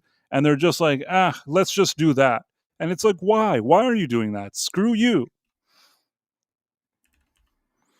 Yeah. I'm Yeah. tired of this in every single movie. Why can't you just show a woman that looks like a woman? Why are you trying to make her look like a guy? And you're hiring actresses that actually look nice, and in reality, they wouldn't be caught dead looking like this. You know what I'm saying? Like in the Yeah. commercial when you see her wearing like a vest over like a t-shirt like a dude and like jeans and whatever, and you think, oh, maybe it's just that scene. No, that's her look. The whole movie is her dressed like a dude. Mm-hmm. Am I Yeah. not right? No, Probably. no, Okay. yeah, she is not. That there's never an opportunity. Yes, yes, she is a reporter, and she's kind of a slob, I guess. As they played her in some versions of Lois, because she doesn't spend too much time thinking about her appearance or whatever. Although she was dressed and at least tried to dress in a flattering way in the original Superman film, right? But no, in this, in this film, she's not dressed in any way that's flattering to her figure. Her hair is not particularly well done. I mean, she's a lovely woman. She's very attractive. This is how she dresses when somebody doesn't bother her. This is the kind of like attire that she likes to wear at events and stuff. And then you look at her in the movie and they're like, "Why don't we dress you up like a dude?" It's like, Why? Yeah, why don't you wear some jeans and a baggy T-shirt? And It's like they went to Kmart and got Hanes for men. yeah, You know the Hanes t-shirts for men in Kmart? sure. That's what she's wearing. She's wearing a white Hanes t-shirt for men that they got at Kmart or Walmart. You know, I don't even know if the Kmart still exists anymore. Uh, in my area, I only have like a Target and a Walmart, so I don't know if Kmart exists. But for me, like Kmart always represents like the crappiest. Whatever you can get, it's like the crappiest, you know? Yep. I when it, yeah, I have to kind of agree with you on Lex.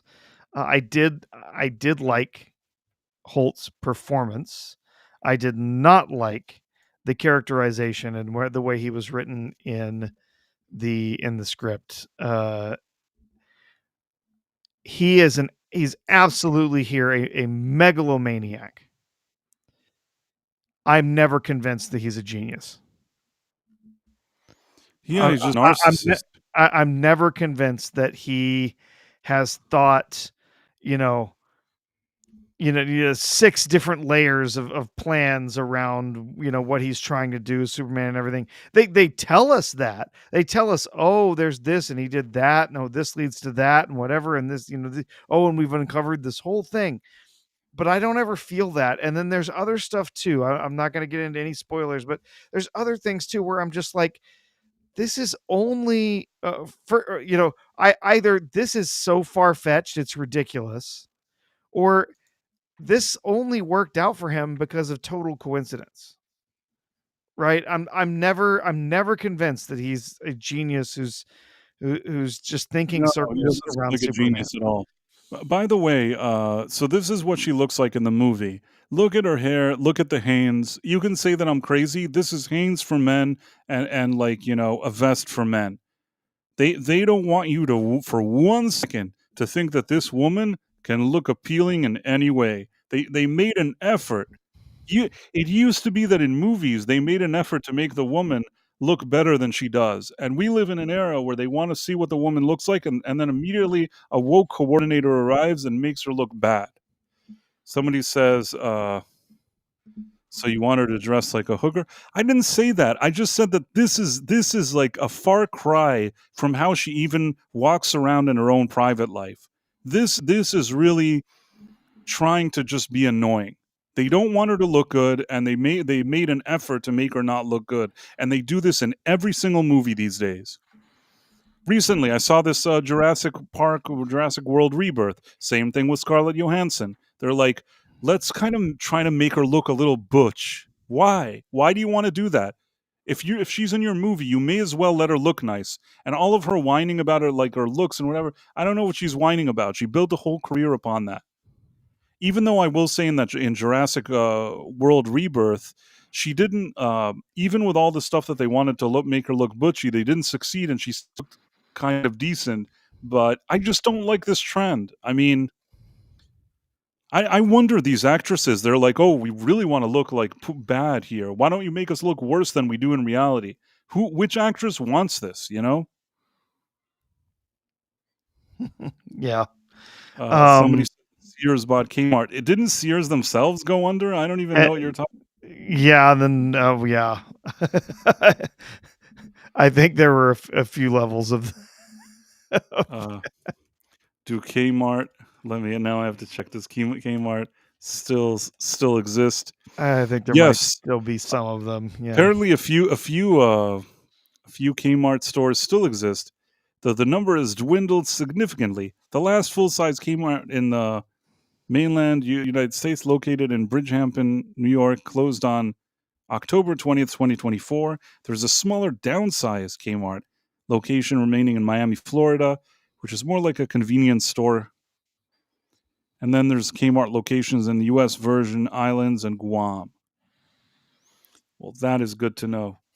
I feel like Walmart came and just kind of got rid of Kmart. Yeah, they had a real hard time competing. Well, as much as Lois was not made up to be very attractive. We did get Cat Grant and Eve Tessmacher. who who are both rather attractive in the film. But yeah. Oh, That's geez. true. The only Maybe at thing I least. remember Kmart for is the "I shipped my pants" commercial. That's Uh, I remember it. I remember it because of the movie Rain Man. okay. Yeah. Because he wanted to buy underwear at Kmart, and then he's like, "Tell him, Ray, Kmart sucks." So, Kmart transed into Target. Maybe, but yeah. I mean, Kmart used to be a place where you can get stuff for cheap, and I guess how did Walmart manage to get rid of them? Do you think? Oh, just priced them out of the business. I mean, yeah, Walmart was making strategic deals for a very long time to make sure that they were able to deliver products at the lowest prices possible, and a lot of those deals uh, also kept other companies from being able to deliver that product at any reasonable price to Kmart. And yeah, I mean, there's just only so much room in the market, and so yeah. I don't think it was particularly just any kind of poor management or anything like that. Just Walmart's huge and they're everywhere. And Kmart was just an older brand and had a real hard time being able to get their costs low enough to keep operating. It was just a typical business thing. Do you think that didn't Walmart used to be open all night? Now I don't think it is. It's some of them. Some Walmarts are 24 hours, others are not. It just depends on where you are. And I had a friend. We always had an all night Walmart in my hometown, and I had a friend moved away, went to college, and he went to a college in a small town. And he goes, "My God, Walmart closes at 9 p.m. When am I going to do my shopping?" I mean, there were supermarkets like next to me that actually were open 24 hours, but because of the coup, they changed their hours. Yeah, They no yeah. longer do that. Well, a lot of them have had staffing issues ever since the coup, so that definitely caused a lot of issues with companies, businesses that wanted to do the 24-hour thing. They simply didn't have enough people to keep the stores open at all those hours. Yeah, I understand. And, Oh well. Sal the hamster says a lot of the rollback prices were a scam. They marked things high at first just to act like they were on sale. Yes, that every business does that. So Amazon does that. So that's nothing new. Elizabeth Quinn says, grew up with kids who only got Christmas toys due to a layaway. They served a good, hardworking group of people. Oh, I remember layaway. Yep. There were a Yeah. few things we got over the years at layaway. If I remember, I bought my Nintendo 64 on layaway. Tim Hayes says Walmart used to be 24 hours in my area, but now they're not. Yeah, I understand that. But well, what can you do? I still feel like in spirit, Walmart.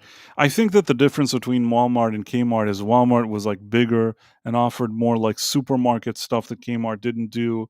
It just sort of it offered more things, and maybe that's how they pushed them out. But if we had to sum up this Superman movie, I think that we both agree that James Gunn is a competent filmmaker. He knows Sure. how to put together a movie, but at the same time, don't think that this is his best movie. And the other thing is taking into consideration what type of movie he's supposed to be making. I think that he added too much of his own desires, quirkiness, and even politics. And it's not something you can ignore while watching the movie, even if there's moments in it that you think to yourself, "Well, I don't hate it, but I don't know." I was annoyed throughout the movie at different parts, and these were things that I couldn't ignore. And the more I thought about them leaving the theater, they annoyed me even more.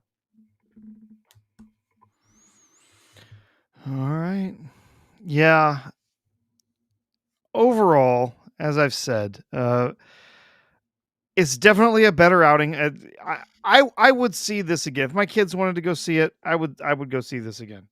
Uh, this is not something that I'm like, oh god, that was the worst thing I've ever seen. I never want to ever see that again. No, For instance, it for wasn't Captain Falcon. It was better than that, you yeah, know? yeah. I mean, for instance, I have never seen a single Snyderverse movie a second time. I didn't like any of them. They were terrible.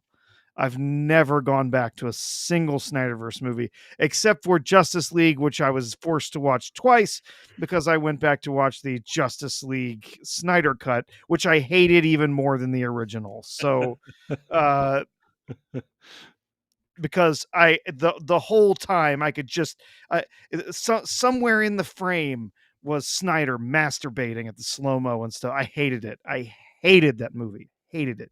I hated the original sucked, and then his remake of it that was like 2/3 of the film were in slow mo, and he's all like, "Oh, look how artsy it is." Shut the hell up! You suck as a filmmaker. Go the hell away. Your Snyder cut was not worth the wait, and it certainly wasn't worth the time in my life to watch it. Anyway, never gone back to any of the Snyder films. Hate them. This movie did not hate.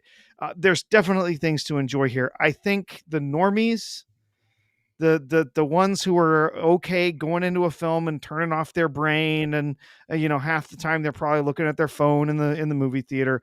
They are probably going to eat this up. Uh, there are things about this that I definitely enjoyed. There are things about this I really didn't like, and really did bother me. Like I said, the Kents, I did not like the take on the Kents in this. They were bumpkins, and that was never that's just not who Superman's parents are. And his dad isn't a guy always just on the edge of tears. Um, It's so there, it annoyed me that every time you see him, he cries. yeah. That really annoyed me. Oh, And come like on. I said, the No, no. mother comes How and many highlights it. characters? How many characters in the movie didn't cry? Like there's people everywhere crying in this movie. It's all over the place. Um, the I did not hate the other superheroes who were in the film.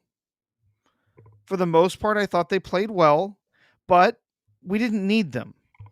This needed to Yeah, be a Superman movie, not a exactly. Superman and Justice League movie, and we did not need those other characters in there to constantly be rushing in to save Superman.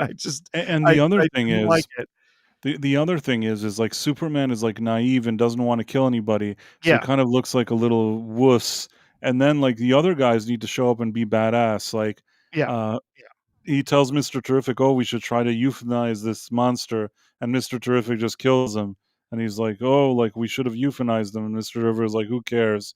And it's just like I don't know the whole thing. So every second something needs to be done. Somebody else needs to come along that's more badass than Superman. There's also some other lady that like she does something and somebody's like, "Oh, like Superman doesn't kill people," and then she's like, "Yeah, whatever," and she's not Superman, so she can kill them. It's like I don't need them to show up every second to kill people because he doesn't like to kill people. That's not really how this works. You know what I mean? Something about yep, that idea bothered me too. yeah, yeah. Uh, so overall, in the end, like I said, I think a lot of people are going to be perfectly happy with this. I do not think this is. I still do not think this is $1 billion picture. I just don't think that it's going to get that kind of audience. Uh, I think in general, superhero movies are kind of done. A lot of people are just done with them. It's very it's well, I wouldn't say very. It's generally family friendly. So I think it is probably going to get some kid audience in there. Parents and kids that are going to go enjoy it together. But overall, like I said, while I did enjoy myself in the theater, there were lots of issues that stuck out to me. And that's just part of being someone who's an a fan of film. You've watched a lot of stuff, right? You've watched a lot of movies. You've started to learn, where the strings are, and uh you you see the strings, and so what's going to happen, and for the most part, yeah, plot wise, I was like, oh yeah, that's going to happen next, and this is going to Yeah, there happen. was one It was twist that was fairly super predictable. predictable. I'm not gonna say what it is, but there's Oh, some person who we don't know who that person is, and you're thinking, "Who is that person?" Well, I kind of figured it out, like, 1 second after I saw that thing, yeah, and yeah, it ended up being exactly what I thought. Like, I don't know why they needed to, like, prolong the mystery. It didn't even feel like a mystery to me personally. yeah. But overall, the movie's serviceable. I think it's going to do fine in the theaters. It's not going to be a huge hit. It's going to do better than a lot of the other recent, superhero pictures, but it's still not going to get to a billion. Just don't think it's going to get there. And yeah, like I said, maybe B minus or C plus. I'd have to think about it a little bit more. Maybe leaning more now towards a C plus than a B For me, minus. it's But either a D minus or an F plus. oof. F plus is funny, come on. You can't get an F But plus. it's an F, but it's a good F. It's an F that's almost It's passing. just Re almost a D, Really, but it's and not. again, if I didn't really like the Superman character, and if I didn't really want him to act like Superman, I could have given this movie a passing grade. If it wasn't a Superman movie, I'd give it maybe like a 67, which is sort of the C plus that you're giving. But since I know it's a Superman movie, that's what makes it hard for me. Do you understand what I'm saying? It is a C plus. I agree with you, but it's a C plus as just a movie. As a Superman movie, I don't know if I can be that generous. This is where I'm running into some issues, but I'll have to think about it. And by tomorrow, I'll post some kind of review, and it will be what it will be. And maybe some people will be unhappy with my review, and I understand that. But I can only give my honest opinion about stuff. And this movie, it wasn't a complete disaster, but I can't get behind this movie. Yep, yep. Well, what can I we feel do? you. What can we Yep. do? You know what's I do have an interesting thing for you. This is completely random. And now people watching this are going to think this is the Random. weirdest thing ever. But let me see if I can find this. I don't know why I wanted to show you this cuz it reminded me of Doctor Who. Yeah.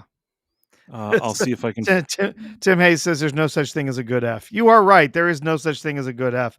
And in fact, I would say that the F plus or top top Fs, 59, something like that. That's actually the worst because you almost passed, but you didn't get the, like, if you're really bad, you're like 50, 46, something like that. Like, you failed, and you failed hard. You never had a chance of passing. But 59, you're like, oh man, like, hey, if I had just done a little bit better on one assignment, it would have been a D, right? So right. Let me see. I'm going to do a different banner. You know what? I don't need a banner for this. How do I get rid of the banners altogether? Okay. Okay, are you ready? go for it. So basically, there's a show. I think it's on ITV or something, not BBC, but it's like ITV, the competitor of BBC or whatever it is, and it's called Grantchester. Now, I will say this: that sometimes I have these kind of British shows that are a bit of a guilty pleasure for me, especially if it's stuff that has like murder mystery, and sometimes it's stuff that if I have family visiting from out of town, it's stuff that it's easier for people to digest. Not every kind of show that I like to watch will sit well with family members of different ages. You know what I'm trying to say? Mm-hmm. So this show actually, I didn't dislike it, especially in the early seasons, and I thought it was a pretty interesting sort of period piece with. Why does it keep showing me these annoying commercials? I dislike it. It's the Okay. web. That's what they do. That's what they do. It's like 70 commercials. Okay. So basically, this is a show that there's like a priest and there's a local detective that solve crimes and things like that. Now, initially, the first few seasons, there was this actor called James Norton, I think, and I thought he was rather good. He's a pretty decent actor. And he left, and they brought another actor. He's not in the picture. And then at some point, this actor in recent years left, and they decided to recast him with an Indian actor. Now, the reason why this kind of was strange, and the casting of this Indian character is relatively recent. The reason why it's strange is that in 1960 or 62 or whatever this is supposed to take place, the odds of there being like an Indian uh, like vicar, priest, or whatever you want to call him, in a church in kind of a rural town is so non-existent. Do you get what I'm saying? Mm-hmm. Like with Doctor Who and all this other stuff, all these shows, like whether it be this one or some other ones that I watched that were along the lines of this from the BBC or from ITV over the years, they all went that same path. That initially maybe they were like a period piece, there was some murder mystery, it was interesting, it was cool, some detectives, but gradually they started like adding, more and more diverse cast and all this stuff. Now, the thing is that I don't care if there's a diverse cast if you're making a show about 2025. If I'm supposed to believe that this is like a period piece in some village in the early 60s, you can't just do whatever you want. You know what I mean? It feels to me like when they made Isaac Newton an Indian person. Why would he be an Indian person? You know what I'm saying? Like Mm-hmm. you have to do a period piece that matches what the period was, or else why are you even doing it a period piece? Like you're just an idiot. You know what I mean? Not you personally, but you know what I'm trying to say. Yeah, yeah. There's been it's the like diversity for diversity's sake stuff when it makes no sense whatsoever just drives me crazy. And there was one, well, God, for an absolutely terrible example. There was a live action version of Lady and the Tramp. Almost nobody has seen this because it went straight to Disney Plus and it was during the coof, and so almost nobody saw this. Uh, it is, if you think, I mean, yes, Snow White is atrocious, but before Snow White, there was Lady and the Tramp. And one of the things that is massively stupid about it, this is supposed to happen in New England in the 1900s. And there's a mixed race family. Yeah, I mean, Like, I'm sorry, no. That's no. They it would just have been disowned. They it, would have been thrown from their home and practically they run out would of have been town thrown onto on the a street. rail. Right, right. The village town would bring them to the village square, and I don't want to say what would happen to them, but you know It what I'm wouldn't trying be to say. Like pleasant. It wouldn't be it, pleasant. But no, it that was not something that was just okay and accepted at that time. No, it's a period piece. You have to actually cast it and film it as a period piece. So you have to represent the values and stuff of the time, even if they were abhorrent. I think that I have no problem, never have had a problem with anyone marrying across races if they are in love and they have and that's something that's going to work for them and for their families, then that's fine. That I don't there's no reason that to say this person of this skin color or this person of that color skin color can't be married. But in New England in the 1900s, yeah, people would have a big problem with it, right? And right. so it makes no sense whatsoever to have that in there. And so yeah, you there's been tons of stuff too. There's also that like Bridgerton show, right? Where they've got all sorts of mixed race people back in like 1800s England. And it's You know what, that absurd. that show is ridiculous to Absurd. me, but it was ridiculous from day one. I think Yeah. that one of the reasons why this is more jarring is that if you watch the earlier episodes of this show in the earlier seasons, it just gets worse and worse all the time with the woke politics, because they started it, maybe the show in 2013, 2014, and now a lot has happened since 2014. Like when they launched the show, they probably just thought they were launching a show. Then over the years, people probably told them, you got to add more diversity. You know what I mean? So the white vicar left the show, and then they brought an Indian vicar. Which, why would there be an Indian priest in 1962? That would not make sense. Not in that location. And they kept saying, like with Doctor Who, like, oh, it's so great, it's so great, it's so great, but very quickly, he lasted maybe a season and a half, and now they're saying, well, now we're going to do one final season to wrap everything up after like 11 seasons. So in my opinion, this switch to this Indian priest must have not gone as well as they're claiming. Do you get what I mean? If it's so Yeah, great, why are you probably. ending the show? Probably.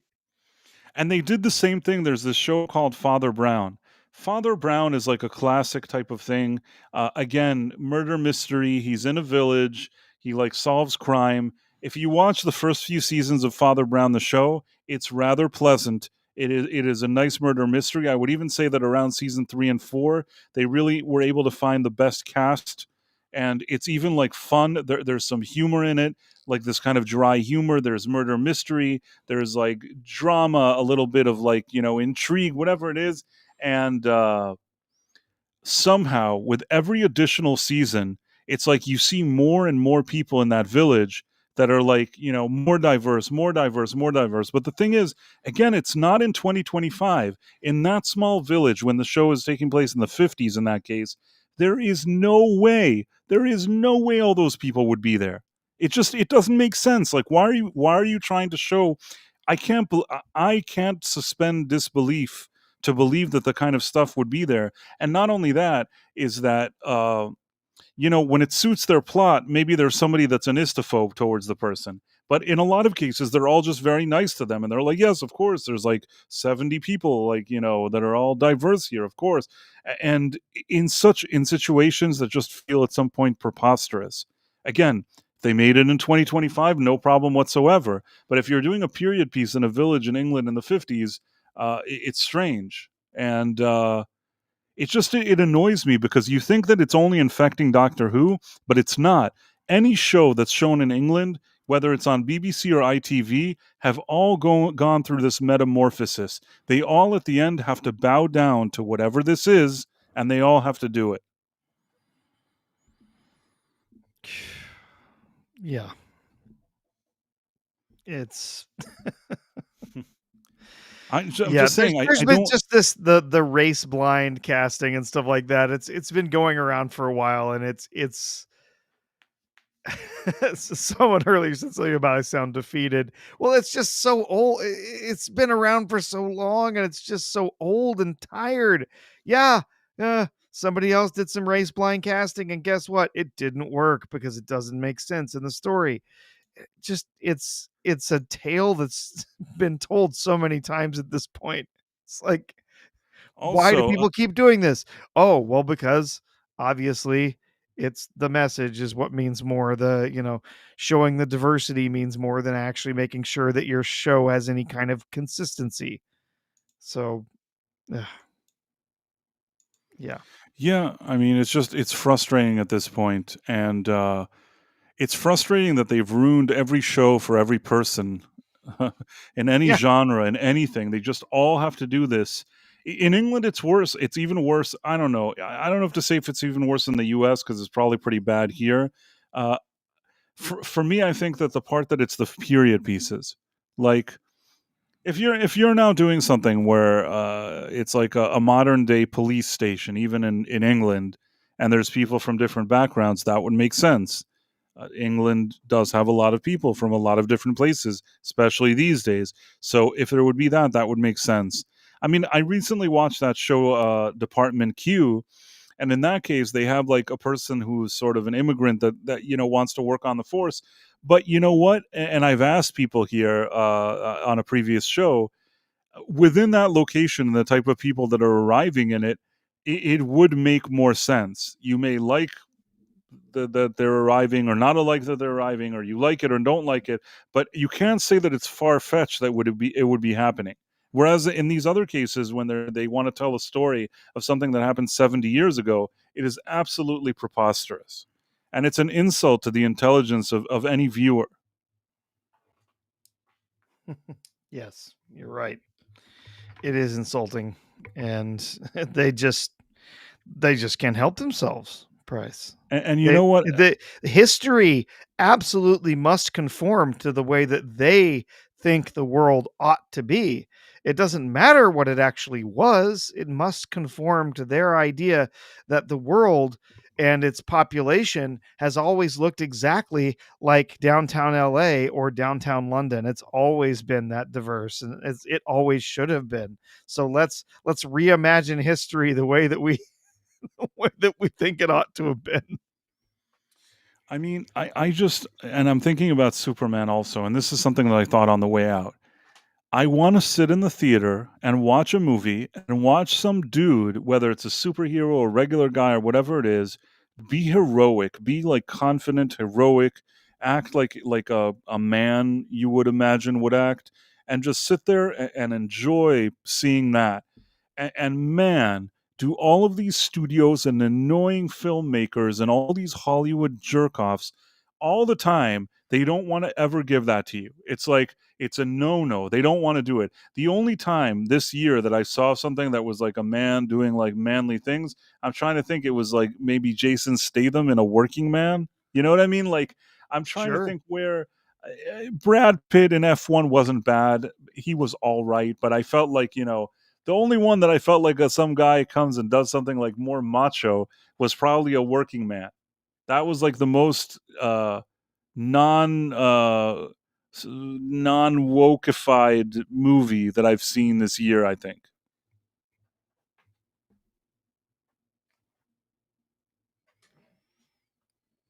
Oh, sorry, my network.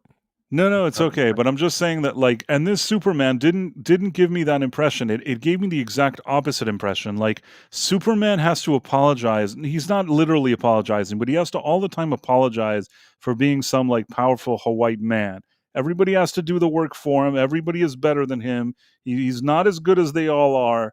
It's just super frustrating, he can be confident without being a douche, and he can seem mature and be like on top of his game, and he could still end up fighting an enemy that's difficult and challenging.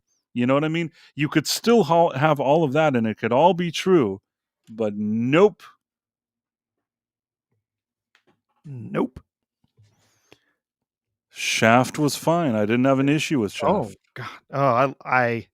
Oh, no, I am not a black man, but I do love blaxploitation as a genre. I think it's brilliant.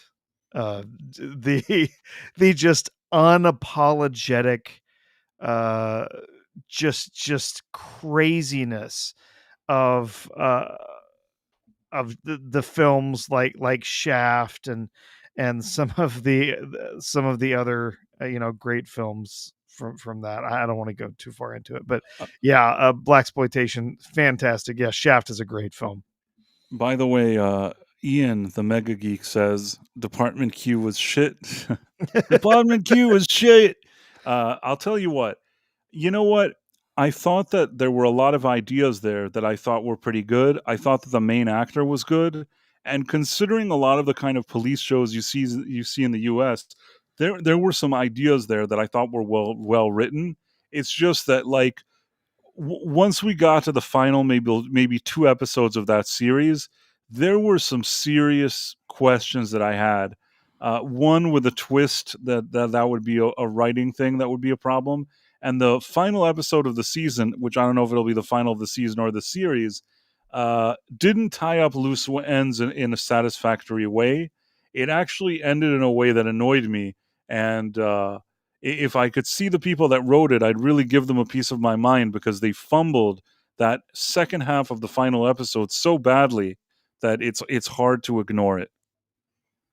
I don't know if Ian is still awake, but I gave him my answer on that.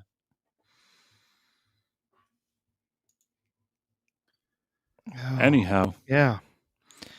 Well, what else do we have this evening, Price?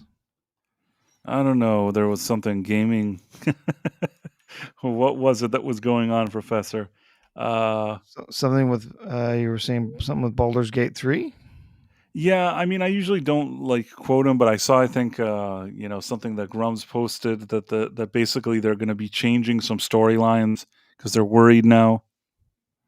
This I had not seen. Let me see if I can find this. I'll look for it right now. And then, okay, this is it. Are you ready? Yeah. Rebecca Gold, Ian says, it was woke as shit. I'll tell you what. It was on one hand, but I think that a lot of times what you have is you have people, and I've said this about James Gunn as well. You have people that make movies that are just activists and they don't know how to write anything or do anything. I think that the people that wrote Department Q actually had some writing ideas that weren't bad in some cases. I didn't think that the writing of the show was incompetent.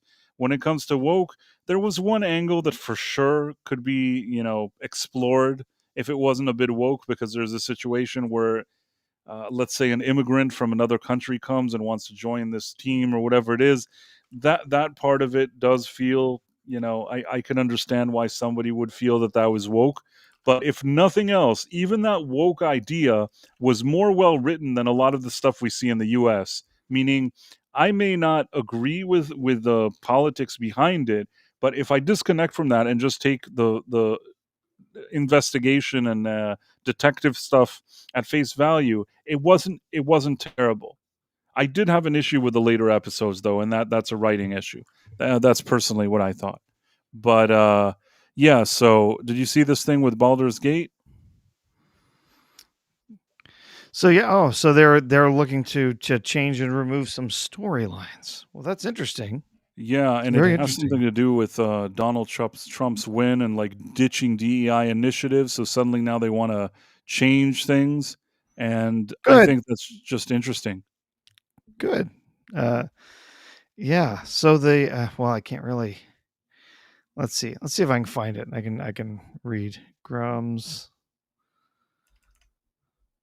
I always want to spell Grums with one M and two Z's. I don't know why. Let's see.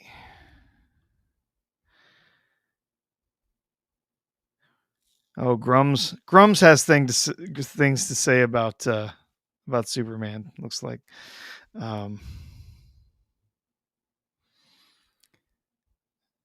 right. So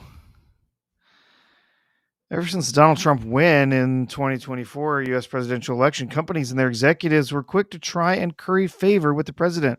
This included ditching DEI initiatives and policies, which even more companies later joined them on, following an anti-DEI executive order from Trump. While many of these initiatives were strictly about hiring practices, the sentiment behind this shift in policy was felt elsewhere, with the rise in racist, transphobic, and other bigoted laws and attitudes across the United States and beyond. Oh, well, this doesn't have any kind of particular slant, does it? Judging laws to be racist and transphobic and bigoted. But yeah, some stories have been cut. Okay, this was from The Gamer. Well, let's go see if we can find the actual story here.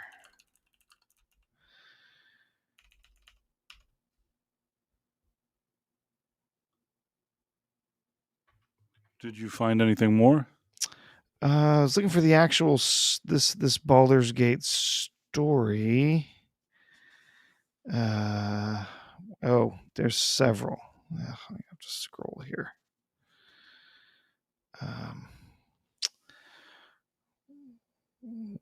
Well, scrolling, and we're scrolling. Okay, let's try.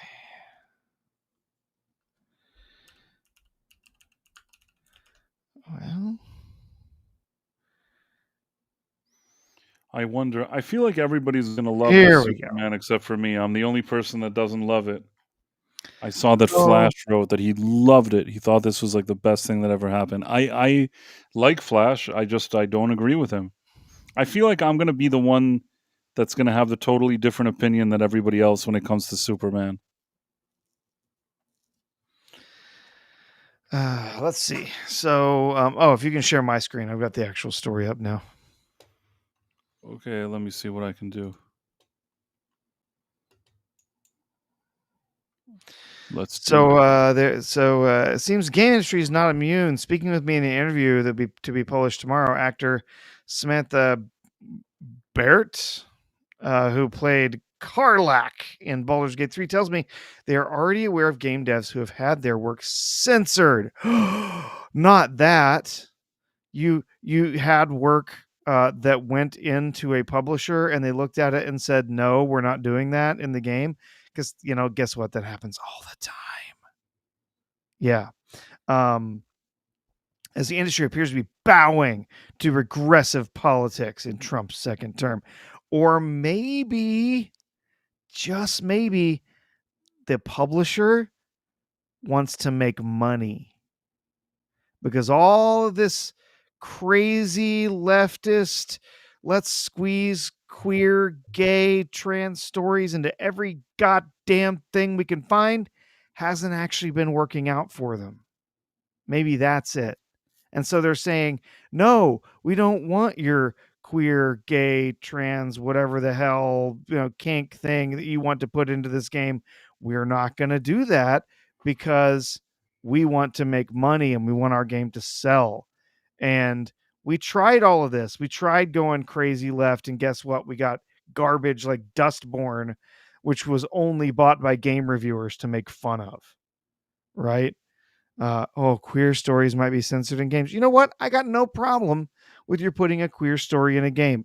Make your game. Let everybody know. Label it with the LGBTQ plus 2I, 2 spirit, whatever the hell you want. Put that label on it in Steam and let people who want to play that game buy that game and play it. Fantastic. A lot of people, they're going to see that label on there and go, no, thank you. And they're going to walk away. But I believe in truth in advertising.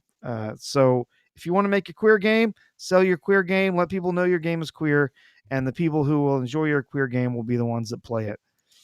Trying to squeeze it into every single title that's out there, just so everyone has to play through your storyline where you as Spider-Man have to go out and help some gay couple on their first date or whatever. You force that into the video game. You force the character in order to continue in the story to help the gay couple get together. Not everyone wants to help the gay couple get together. Not everyone wants to play that, but you're going to force them to. And that's what people are, tired of. If you want to make gay games, go out and make gay games, and you're going to have gay people to play it. And you know what? You've decided on a very small audience for your game. But Caleb Levine is like that variety guy. Is this the gayest game ever? Is this the gayest game ever? Is this the gayest Superman ever? Is this the gay? Yeah. He's so annoying. Oh, God. Every single thing. Is this the gayest version of whatever that's been made ever? I'm sure he went up to, Rachel Zegler playing, an Evita. Is this the gayest version of Evita ever? He also went up to James Gunn. He's like, what do you got to say to MAGA? Yeah. Did you see that? Yes, I did. He's so annoying, that guy. He himself has like lost studios hundreds of millions of dollars. If I was a studio, I'd say like, I refuse to let this person talk to my cast.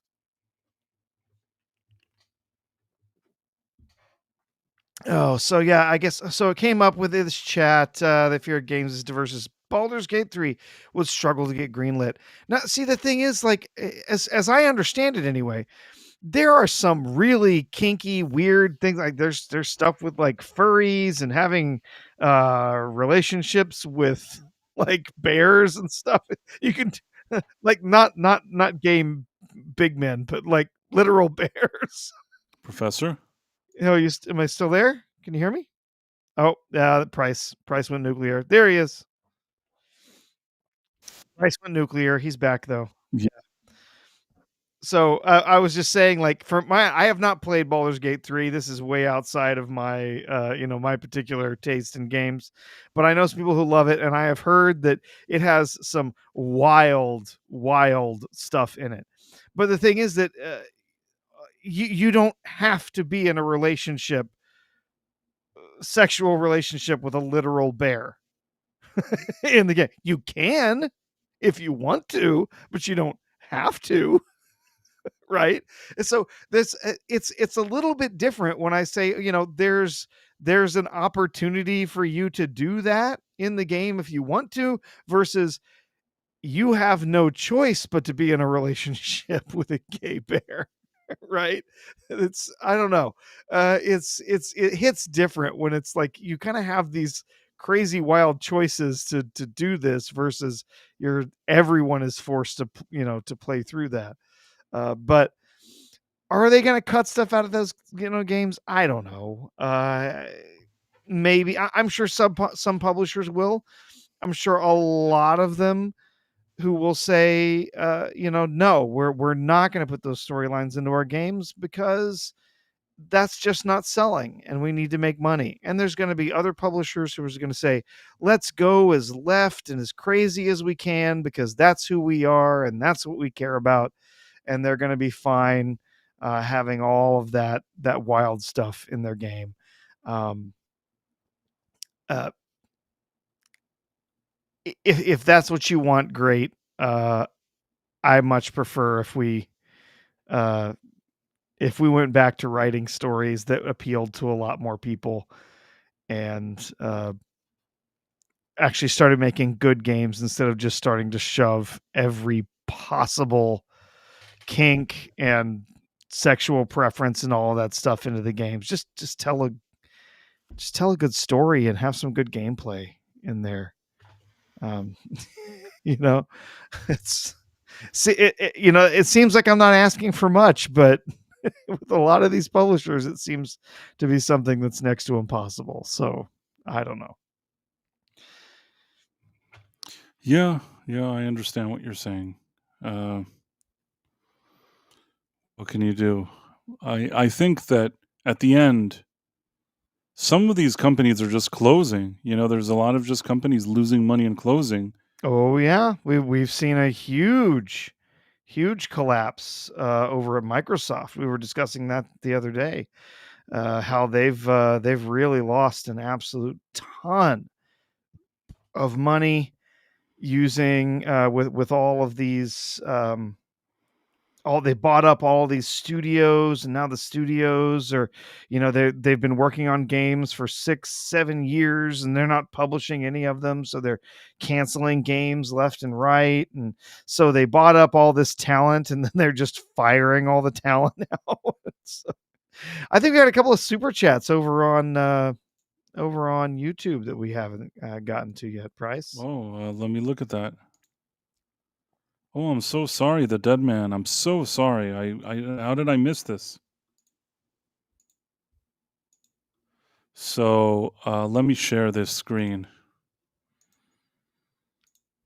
I want to ask you, the dead man. If you ever see that I don't see something, you can just tell me. You know what? I saw him too, and then we were just having conversations, so moved on. So the dead man says, based on the trailers, it looks like the animated series. What you guys think?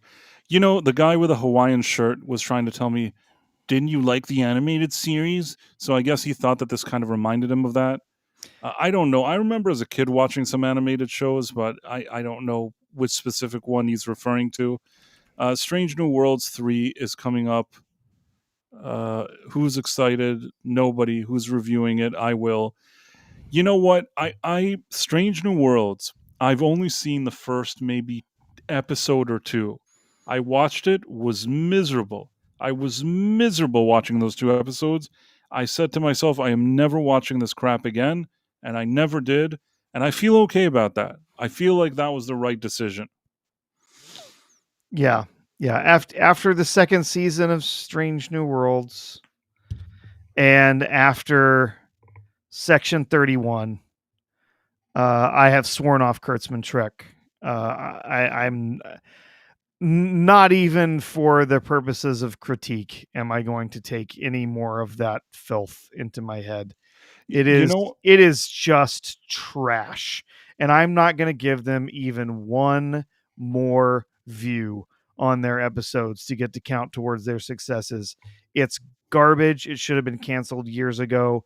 I oh okay, I'll just say it preemptive. Sorry, Sean. I fucking hate Kurtzman and everything he has done to Star Trek. It is utter shit. it is. And they just keep making it. They keep making more of it, and it keeps destroying what was my personal franchise. I grew up when I was a kid. Star Wars was my first love, but Star Trek was my obsession. I loved those shows. I watched Both every good episode. I franchises. watched Both them good franchises. watched them over and over again. I love Star Trek and what he has done to it. I swear to God, if I got stuck in an elevator with him, only one of us would be leaving. Oh, don't say that. You were I, kidding, of course. So here at I'm Price of Reason Studios, we kid. leaving without bruises. Leaving without bruises. I cannot stand what he has done to Star Trek, and I won't give any more views to that trash. I just can't. It's so bad on so many levels. Ugh. Loyosh is saying, "Wow, never heard Professor R2 go hardcore price before. Stunning." Yeah, no, that's a. But I can totally understand. I mean, I think that I'm not as much like I really like Star Trek, but I think that Professor, as much as I like it, probably he is even a bigger fan. And I don't know if I've watched probably every episode once of everything except for Voyager, which I never finished. I admit. I feel like you've watched everything several times. I can't. Let's put it this way. I used to be able to tell you the title of an episode of TOS in the first 5 seconds of the episode. Just watching the first 5 seconds of the opening, I could have told you what the title of that episode was. I had watched them so much, taken them in so much. I absolutely just love Star Trek with a passion. You know, I, Voyager is even okay. Enterprise is okay. It's better on a Enterprise is better on a second watch. I I gotta like say. Enterprise. Enterprise is better on a second watch. I I unap- judged it too harshly on originally watching the show. I unapologetically like Star Trek Enterprise. I really, really like it. And Marla Sharonov says Star Trek Generation and Star Trek Enterprise are my favorites. That is totally legit. Yep. I mean, I think that Deep Space Nine is also a really good show. And really, how can you not like the OG original series? So those four short shows for me, there's something about each of them that I really like. Voyager was the only one that I need to finish that show. I just want to, at least if I finish it, I'll be able to say that I've watched every piece of real Star Trek. The only thing that's keeping me from saying that is that I haven't completed Voyager. So In the original airing, I bailed on Voyager somewhere around the start of the 6th season. I just couldn't take it anymore. I was just like, no thanks. And then I didn't see it again until I came back and watched it like with reruns many years later. But yeah, I get you. We got a raid from Midnight's Edge After Dark, which I guess that means that that Tom and everyone over there has finished up with their review of Superman. oh So wow, welcome everybody. nice. Good to see you. Well, thank you all for joining us. And if you're new here and you haven't yet subscribed, you should do it right now because we're about to hit 1,000. And if you subscribe, we're almost there. We're almost there. We're shy like 20 people from 1,000. And you could be part of the team that helps bring us to 1,000, whoever you are. You could make a difference. You Today. too could make a difference in the world.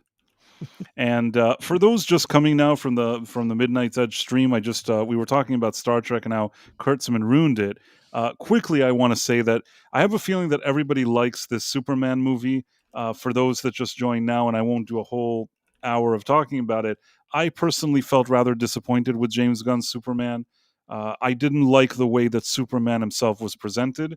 And I know that's probably going to be a controversial thing to say because everybody seems to love this movie, but I wasn't as enthusiastic. So if people hopped on from another stream and were wondering what I was thinking, just throwing that out there. Yeah. I mean, we haven't done our spoilers yet. If we want to go into spoilers, but that'll be up to you. If you depends on I mean, I how much want to you're ask up the for people. tonight. I want to ask the people in the audience: do you want spoilers or not? That would be the question. We can ask now, and people let We can us. go into a spoiler section. We can do that, but Yeah. it's not as. Let's just ask if people say they want the spoilers. We can say it, but I don't want to ruin. I don't want to ruin people's chance of like going there and possibly enjoying it. So I'm not looking to just do the spoilers. But if you really want to hear spoilers, you can write that in the comments, and we'll at least think about it. In any case, we were talking about Star Trek and how Kurtzman ruined it. And what I will say is this: is that I am always really proud of myself because I watched maybe 2 episodes of Discovery, 1 to 2 episodes. I think in the second episode, I'm just like, this is crap. I don't want to watch it. Same with Picard. I started that. I'm like, no, no, this isn't Picard. I don't know what this is. Strange New Worlds. People are like, no, no, dude, you should really try that one. That one is the real good one. And I like put it on. I'm like, nope. And for me, the reason why I didn't like Strange New Worlds, and you may think it's a strange reason, is that already when I saw his name is Anson Mount or Anson Mount. Yep. whatever his face is, when I saw him, that instead of being Christopher Pike, the one that I knew from the pilot episode, uh, and then later from the one that they used the flashback with him, Yes. when I saw him, I said to myself, this is not Christopher Pike. This is not him. I don't believe this man is Christopher Pike. Christopher Pike, I may not have seen him for many episodes because that Jeffrey, whatever his name is, he didn't stay on. Mm-hmm. But the one thing I'll say is he was a good actor. You could tell that he had this kind of, he was the strong and silent type. You know what I mean? If you look at Mm-hmm. that Jeffrey guy, he had a certain presence about him. I didn't dislike him. I mean, I'm sort of happy because I think, William Shatner is Captain Kirk, and that's probably how it needed to be.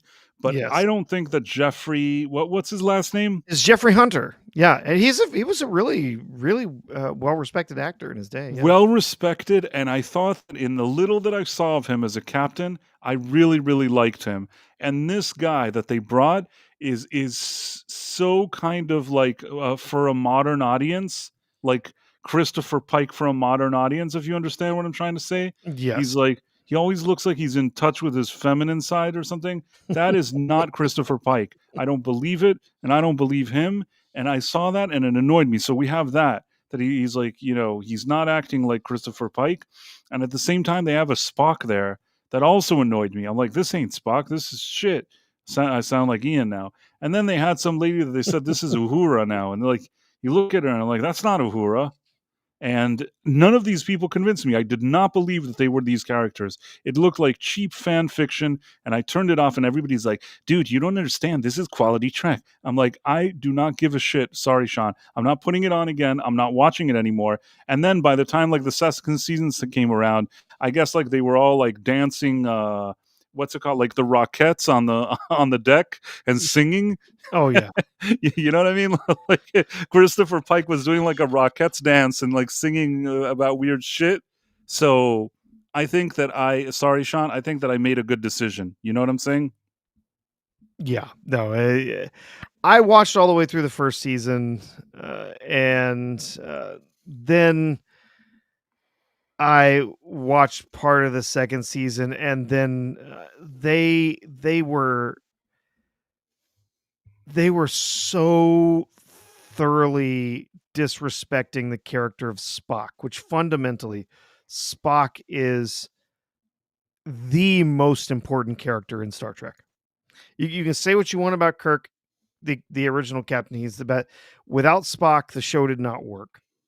Without Spock, you had to have that character. He was the outsider. He didn't understand humanity. He didn't understand everything. He was this purely logical character, and I think was one of the early draws for the show was that character. It was so different. But They so thoroughly disrespected the character of Spock. I couldn't take it anymore. They did so many stupid things in that second season. The first season was okay. There were some good episodes here and there. For the most part, it wasn't great. And no, I don't particularly love Anson Mount in that role. But Nums got it. Emo Spock eating bacon. Yeah. Yeah, no, thank you.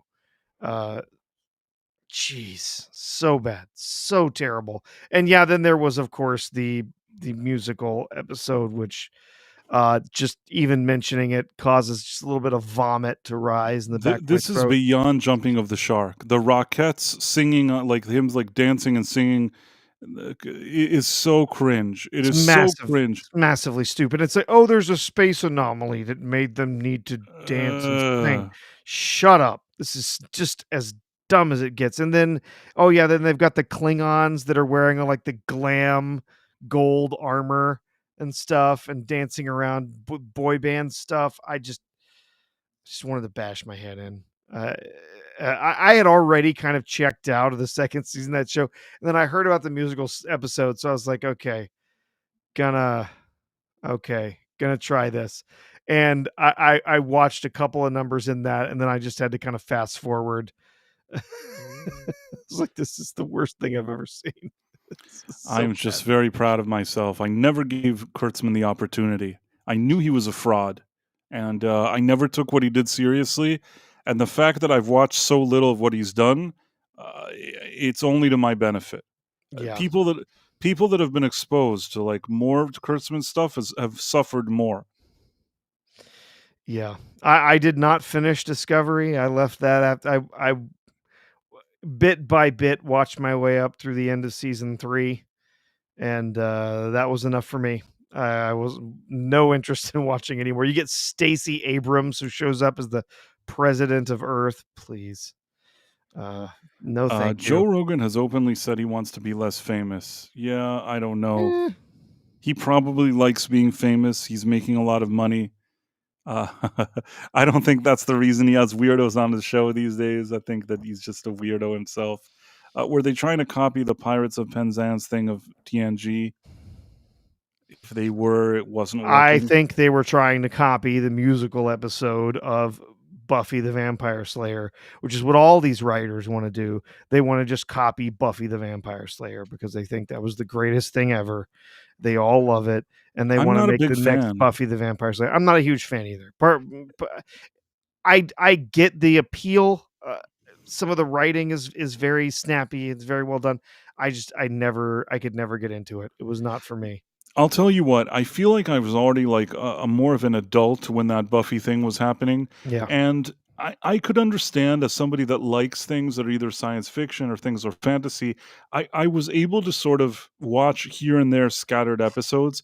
And here and there when I watch it, I didn't hate it. I didn't sit there and thinking like this is the worst thing I've ever seen. But at the same time, I wasn't like clearing my schedule all day looking for this show. I'd watch an episode here and there once in a while, but I wasn't like a frequent flyer. You know what I mean? Yeah. Yeah. You know what I've show I've that probably only seen Buffy, all the seasons. I've probably only seen maybe a half dozen episodes all the way through. It was just not a show that really appealed to me. So, same with like Charmed. I haven't watched any of that. The thing with Charmed is that I had a friend that used to put the show Charmed on in the background and turn off the volume Really? because he Wow. liked the ladies and he thought it was nice that they were walking around. Yep. I remember once I came over, it's a good friend of mine. I said, "Hey, what are you doing?" And he's like, "Oh," and I looked on the TV and I'm like, "You're watching Charmed?" And he's like, "Yeah." And I said, "And the sound is off." He's like, "Yeah, that's the best way to watch it." So Oh, yeah. Piku's got a good point in the YouTube chat. Says too many writers and creators grew up on modern fiction and regurgitate it instead of real life experiences and the classics. Yep. The only experiences they have are watching television and YouTube videos. That's all they have. They never went out and lived a real life. They never spent time actually reading any of the classics, learning about storytelling, the hero's journey, any classical story structure. No, that all they have is, hey, I when I was growing up, I really liked that one show. Let's do that.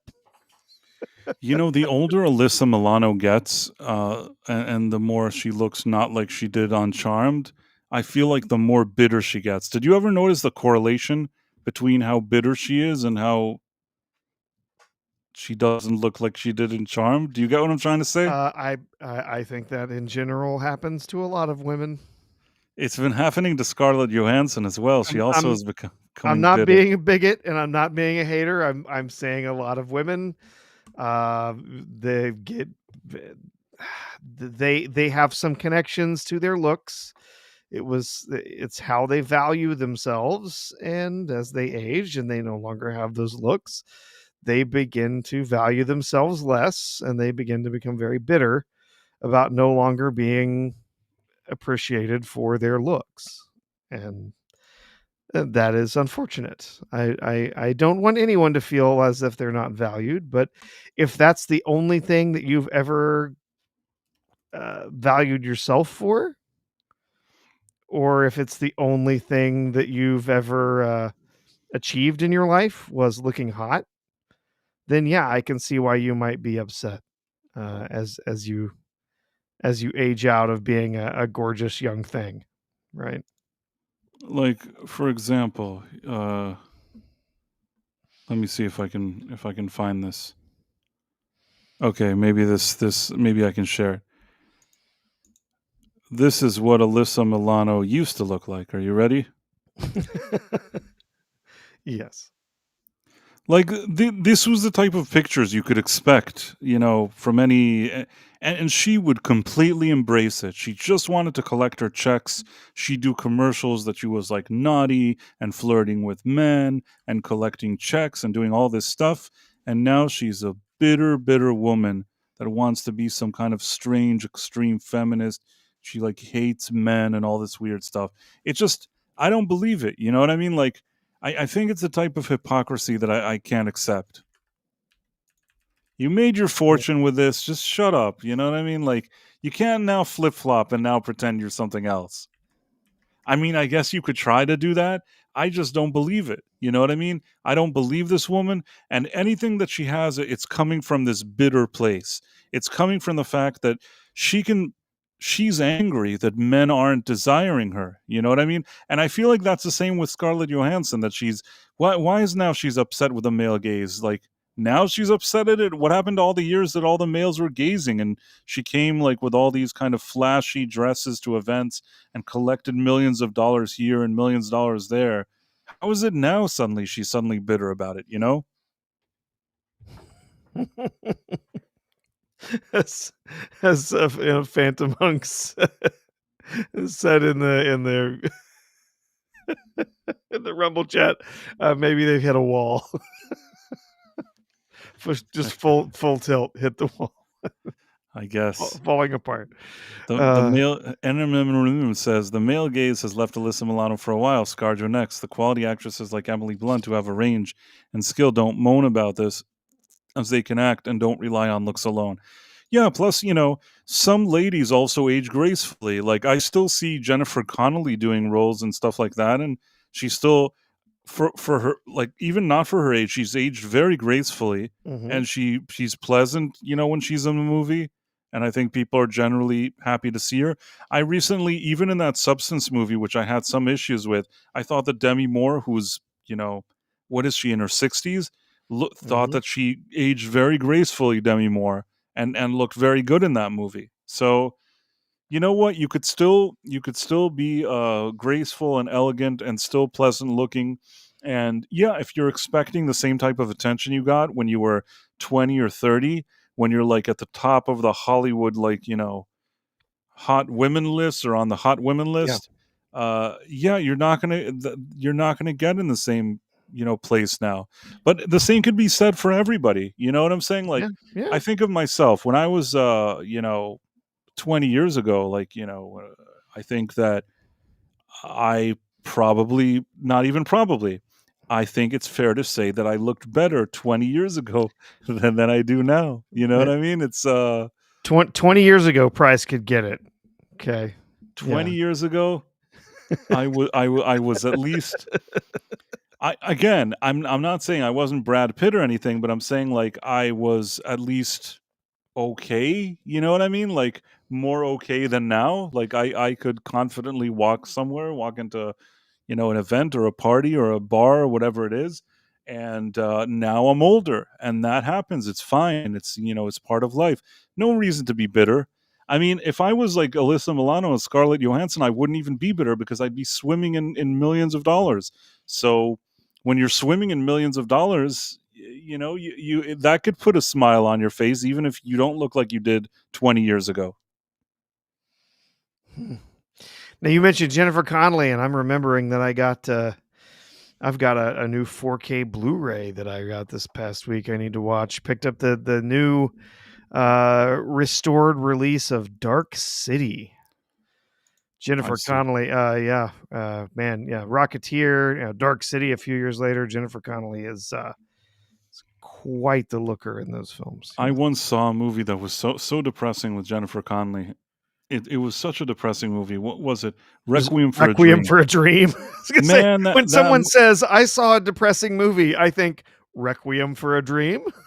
The thing is, it was such a depressing movie. Like it's not that it's not a quality movie, but like I watched it and I said to myself, I'm so upset. Like I can't stand it. Like it's a well-made movie. I never want to think about this movie again. I never want to watch it again. And I was really, really like distraught and annoyed that I watched it. But I mean, she looked good in that movie. Oh yeah, and like I said, she's still very good looking. Still very good looking, very attractive woman. Yeah, she's 54. She's had Tim 3 Hayes kids. Tim Hayes says, "I'm sorry, Price of Reason Live. Never been that good looking, but I make the most of what little I have as far as looks go. That's what we all can do. That's what we all do. We make best with with whatever we have." I stated, it's not like I was like Brad Pitt or anything like that.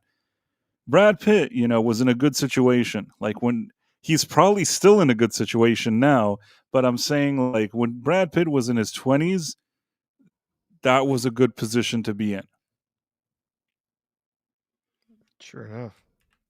Like, you know how I knew that Brad Pitt was going to be a star? How's that? I'll never forget this. This is a true story. I went out with a group of people, and there was a movie. I don't remember what movie it was. It was something that like we want a whole group of people, that studied in the same class or whatever it was. There were men and women, whatever it is, and we all went there. Young men and women. We all went to see this movie, and we're this really big group of the theater. And prior to the movie, they showed a commercial for Levi's, and he was in that commercial. And at the time, he was not even a well-known star or anything. I'd never really seen him. It's a mistake. I did see him, but I didn't realize that it was him. But I'll get to that in a second. In any case, I wasn't immediately familiar with him that he's Brad Pitt. And I think that's the commercial that he takes off his shirt and he's like playing pool. And maybe there's that Clash song, Should I Stay or Should I Go? I think it's that one. I could be jumbling a few different Levi commercials, but I think that was what it was. It's Brad Pitt without a shirt and wearing these Levi's shirts. And I saw some women that were sitting next to me, like, classmates or whatever it is.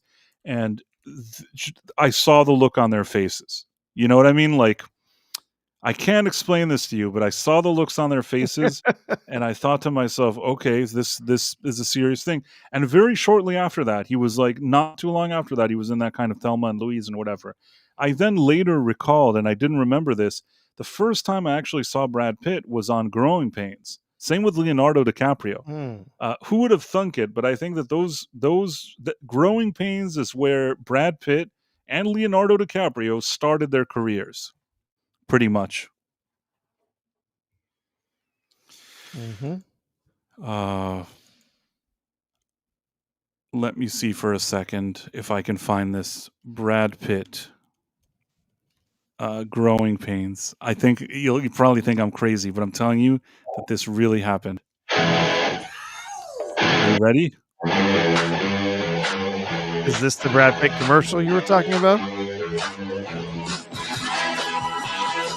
Let's see.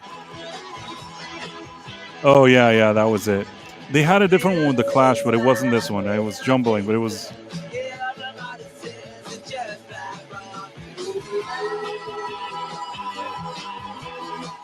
Probably gonna get busted for the music. Turn it down. In any case, I am telling you that the women in the audience were really excited. No, that woman's really excited. Mm-hmm. And that guy's really excited watching the two of them get at it. You think this is like a There's stupid something in that commercial for everybody, man. Yeah, but you think this is just some stupid commercial? I don't know if his career trajectory would be the same without this commercial. So there was that. Why did I think that there was the Clash? We'll get back to that in a second, but because now I want to know where the Clash was. Let me try to share this thing. Growing Pains. The first time Brad Pitt appeared, I think. Are you ready?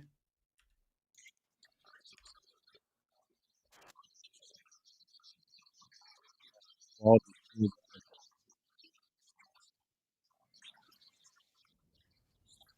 is awful.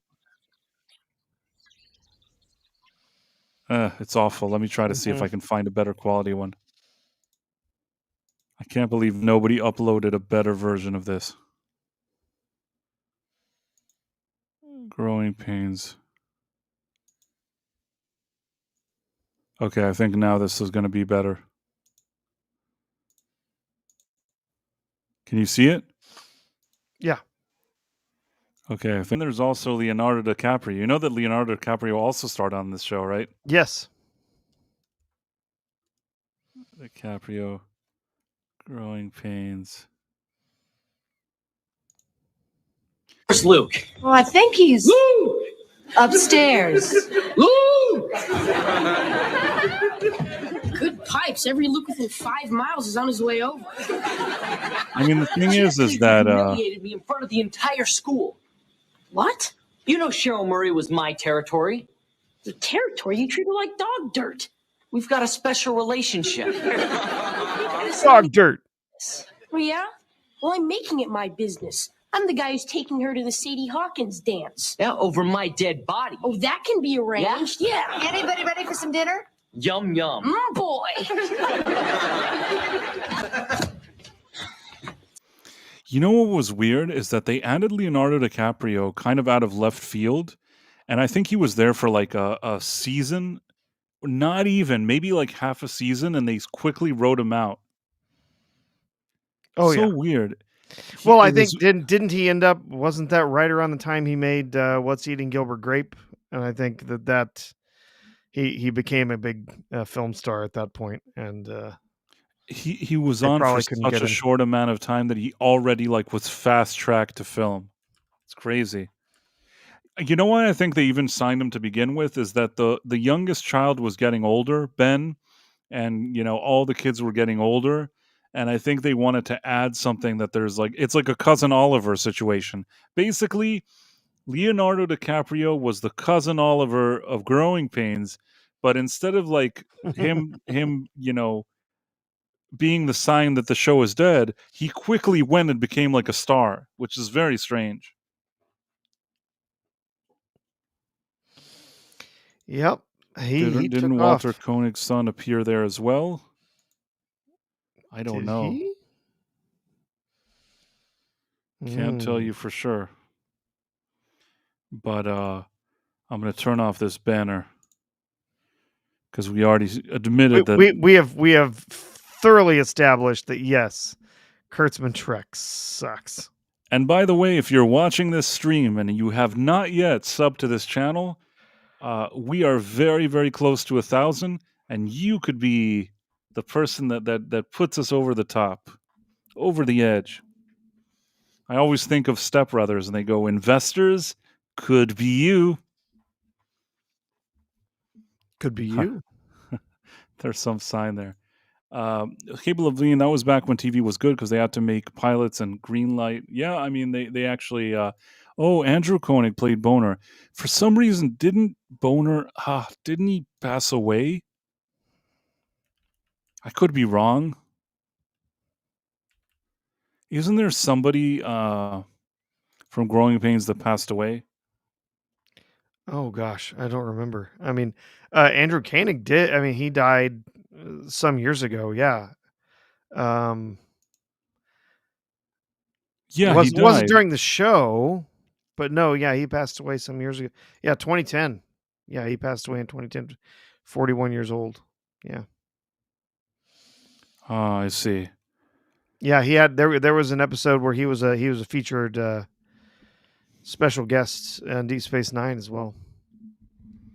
I didn't know that he was his son because Yeah. Walter Koenig is still alive, so I didn't realize this was his son. That I believe that he was self. Yes. It was yeah. He ended his own life. Yes. Very sadly. That is very sad. I didn't know that, and I never heard his father speak about that. Wasn't even aware that it was son. Yeah, I would imagine that's something that's next to impossible to talk about. Can't even imagine. But yes, It's terrible. Yeah, I wasn't aware that he. I mean, it was sad even when it happened, but I didn't even realize that it was his son. That adds like another layer to it. Elizabeth Quinns says, "Where do I find this comment? I can't seem to find it." Brad Pitt, not my type. Then again, I'm not crazy Angelina. Most women in his prime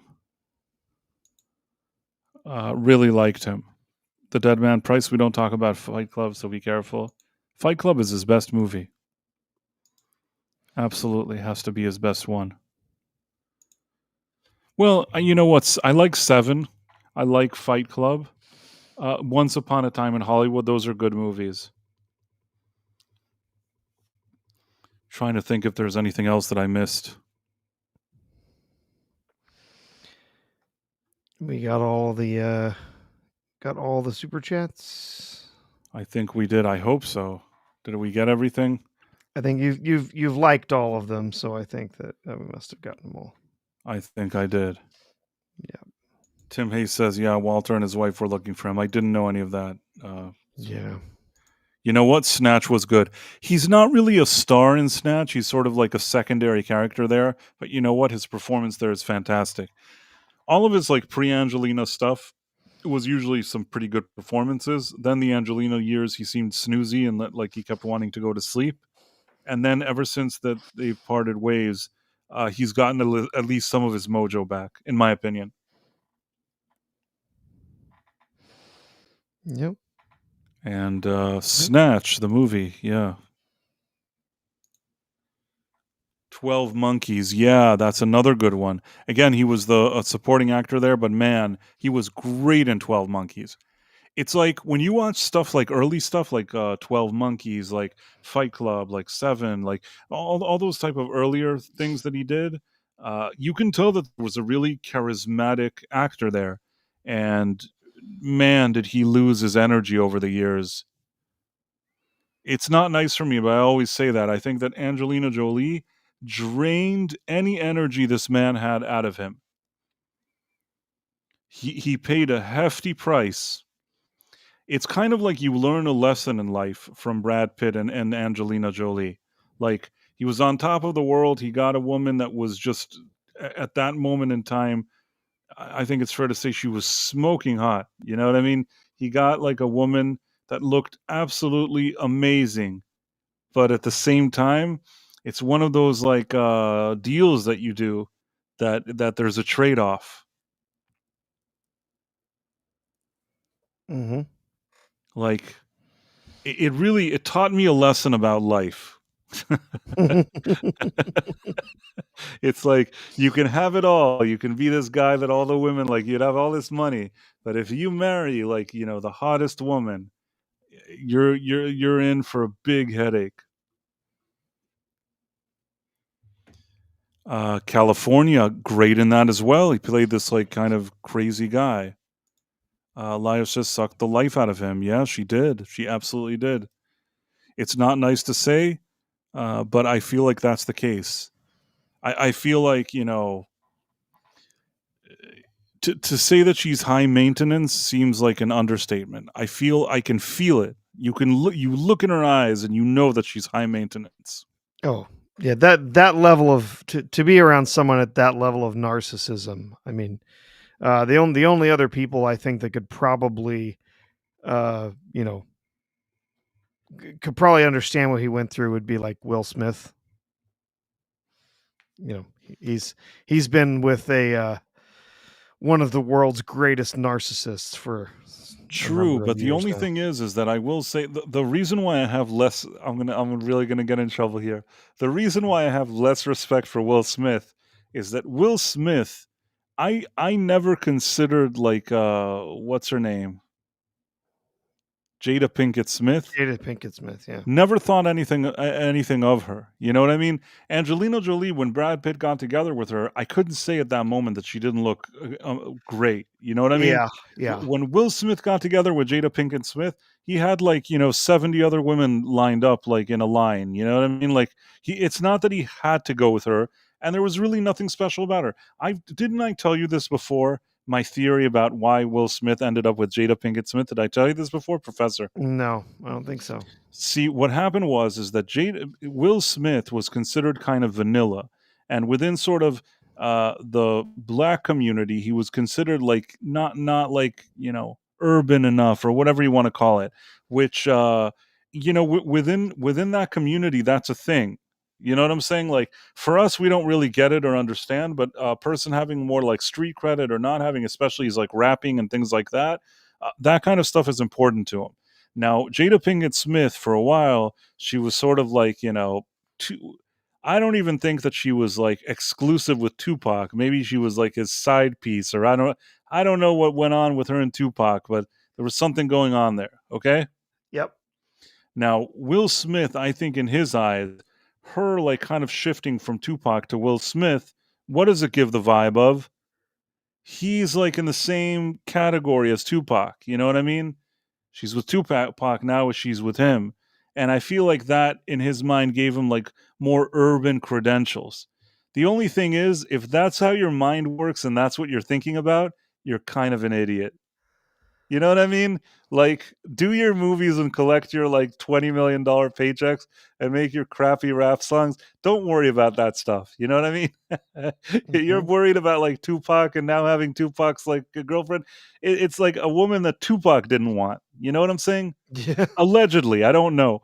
Somebody may come and say you're very rude. You're very rude. A terrible person for saying all this. Maybe she left Tupac. I don't know. I don't know if she left Tupac for Will Smith or if Tupac didn't want to be with her. You know what? I'm going to say that I'm going to take the Fifth Amendment there. I'm not sure. Okay. All I know is that it didn't work out with Tupac. She ended up with Will Smith. And I feel like Will Smith wanted that credibility. And I think that was super dumb. It was so dumb, Professor. Oh, terrible. Terrible.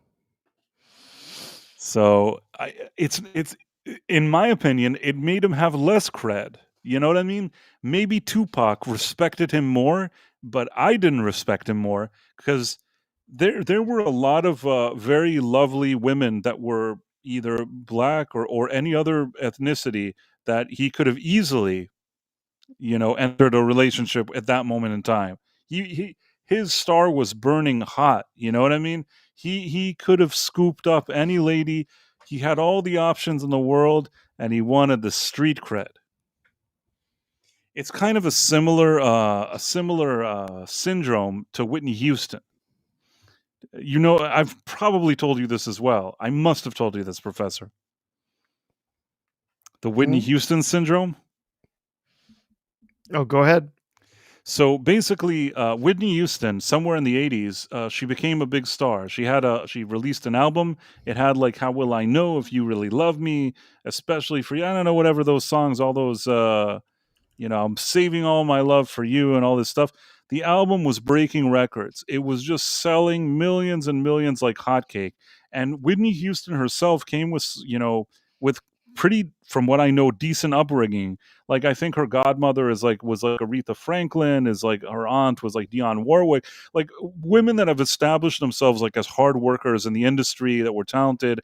She learned to sing by like being like part of like a church choir every week, like that her mother taught her. She seemingly came from like a good, supportive family and background. Are you with me? Mm-hmm. Released this album, does very well.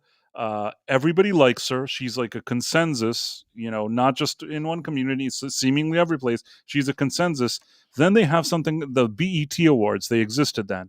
She goes to the BET Awards and somebody announces something about her being there or about her winning something, I don't know what. And you know what happened when that was announced?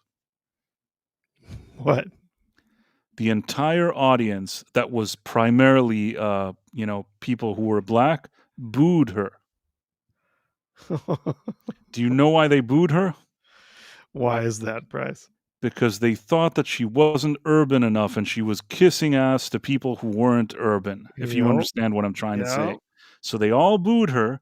And then what happened is that in that same event, you had Bobby Brown there. And Bobby Brown, who, in my opinion, was not even a great rapper or singer or anything. No, he wasn't a great anything. No. Very mediocre. Like his highlight is he did that song for like Ghostbusters 2.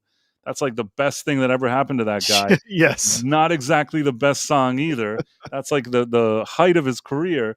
He was there at that BET and everybody was kissing his ass. He's like the hot shit that everybody's clapping. He had street cred and they were all clapping. He's like, he's doing everything that they approve or whatever it is. So she saw that. And then during that same evening, she befriends him. Okay? She starts talking to him. She befriends him. That was, I guess, if I understand correctly, the day that, the initial thing of their relationship.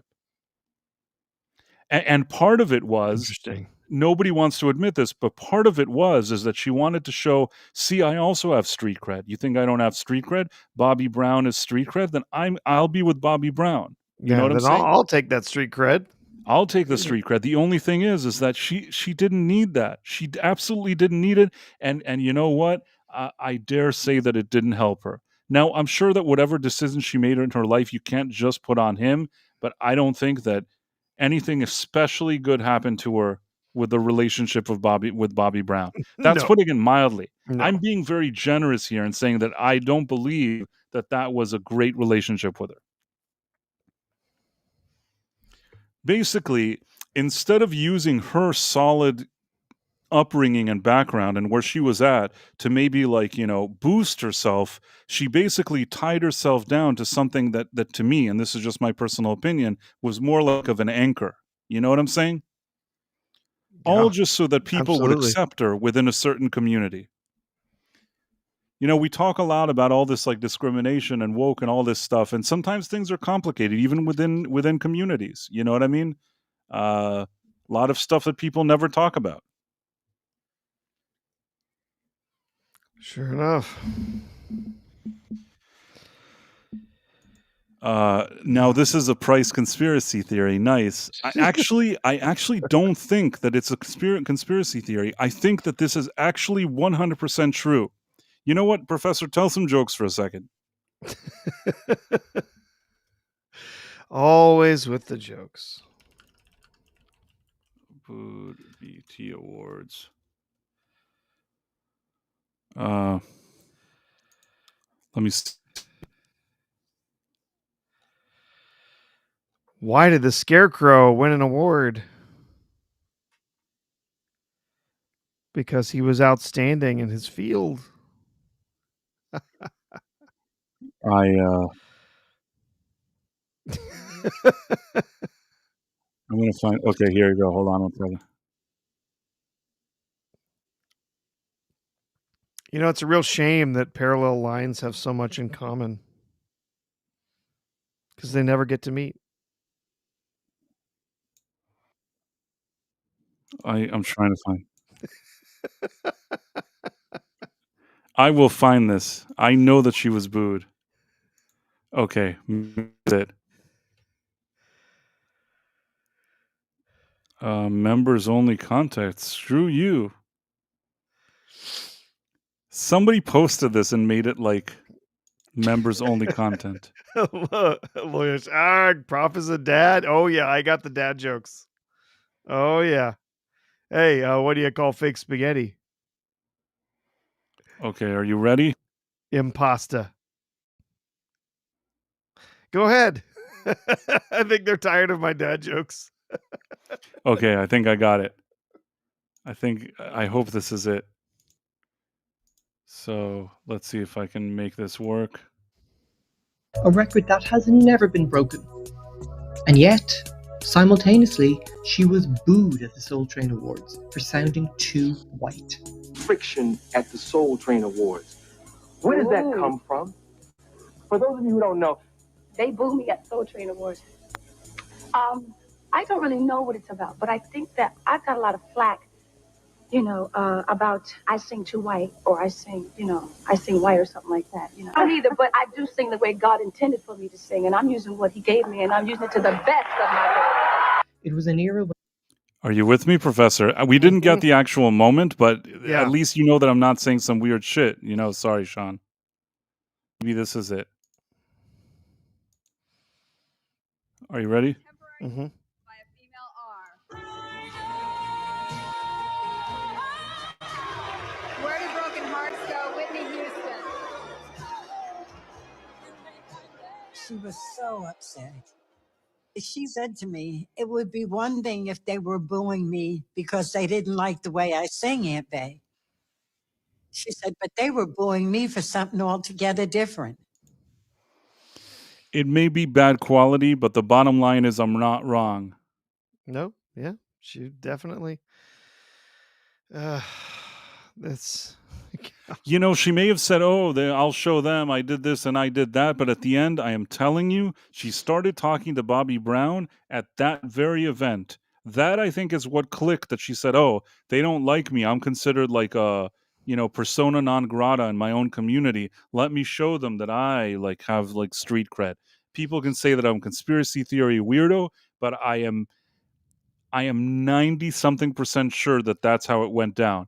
And I think before I told you this, you probably thought Price is a weirdo. And then I played it for you. And now even you, Professor, you're like, well, maybe That's Price me. has a point here. Always thinking Price is a weirdo. It's just the way things go. Just every day. So Twice I know a I week, seem like a weirdo, but it's twice not... a week at 11:45 p.m. Eastern. And by the way, me thinking Price is weirdo. And which reminds me, I think pretty soon we should probably wrap up. But I just want to say again, I know a few more of you have subbed. We're so close to 1,000. If you're listening to this and you're enjoying the stream, I can't pressure you. I can't put pressure on you to click the subscribe button, but that would be very, very nice of you. I would personally greatly appreciate if you could click the subscribe button, because we're so close. If we were at 1,000, I'd just be like, you know what? Don't do anything. But we're almost there. And you personally, whoever you are listening now in the middle of the night, you could be the one that makes a difference. for less than a cup of coffee a day. In any case, and if you're on Rumble and you're watching through the app and you haven't yet signed up, you should definitely do that. You should sign up, and then you should follow us so that you always know when we're streaming, and then you could always join us and hang out with us like some people already do on that platform. And I guess now is a good time, Professor, if you have the lists and the names, we can start wrapping up here.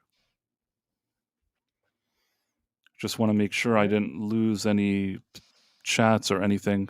Seems okay. Professor? Yeah.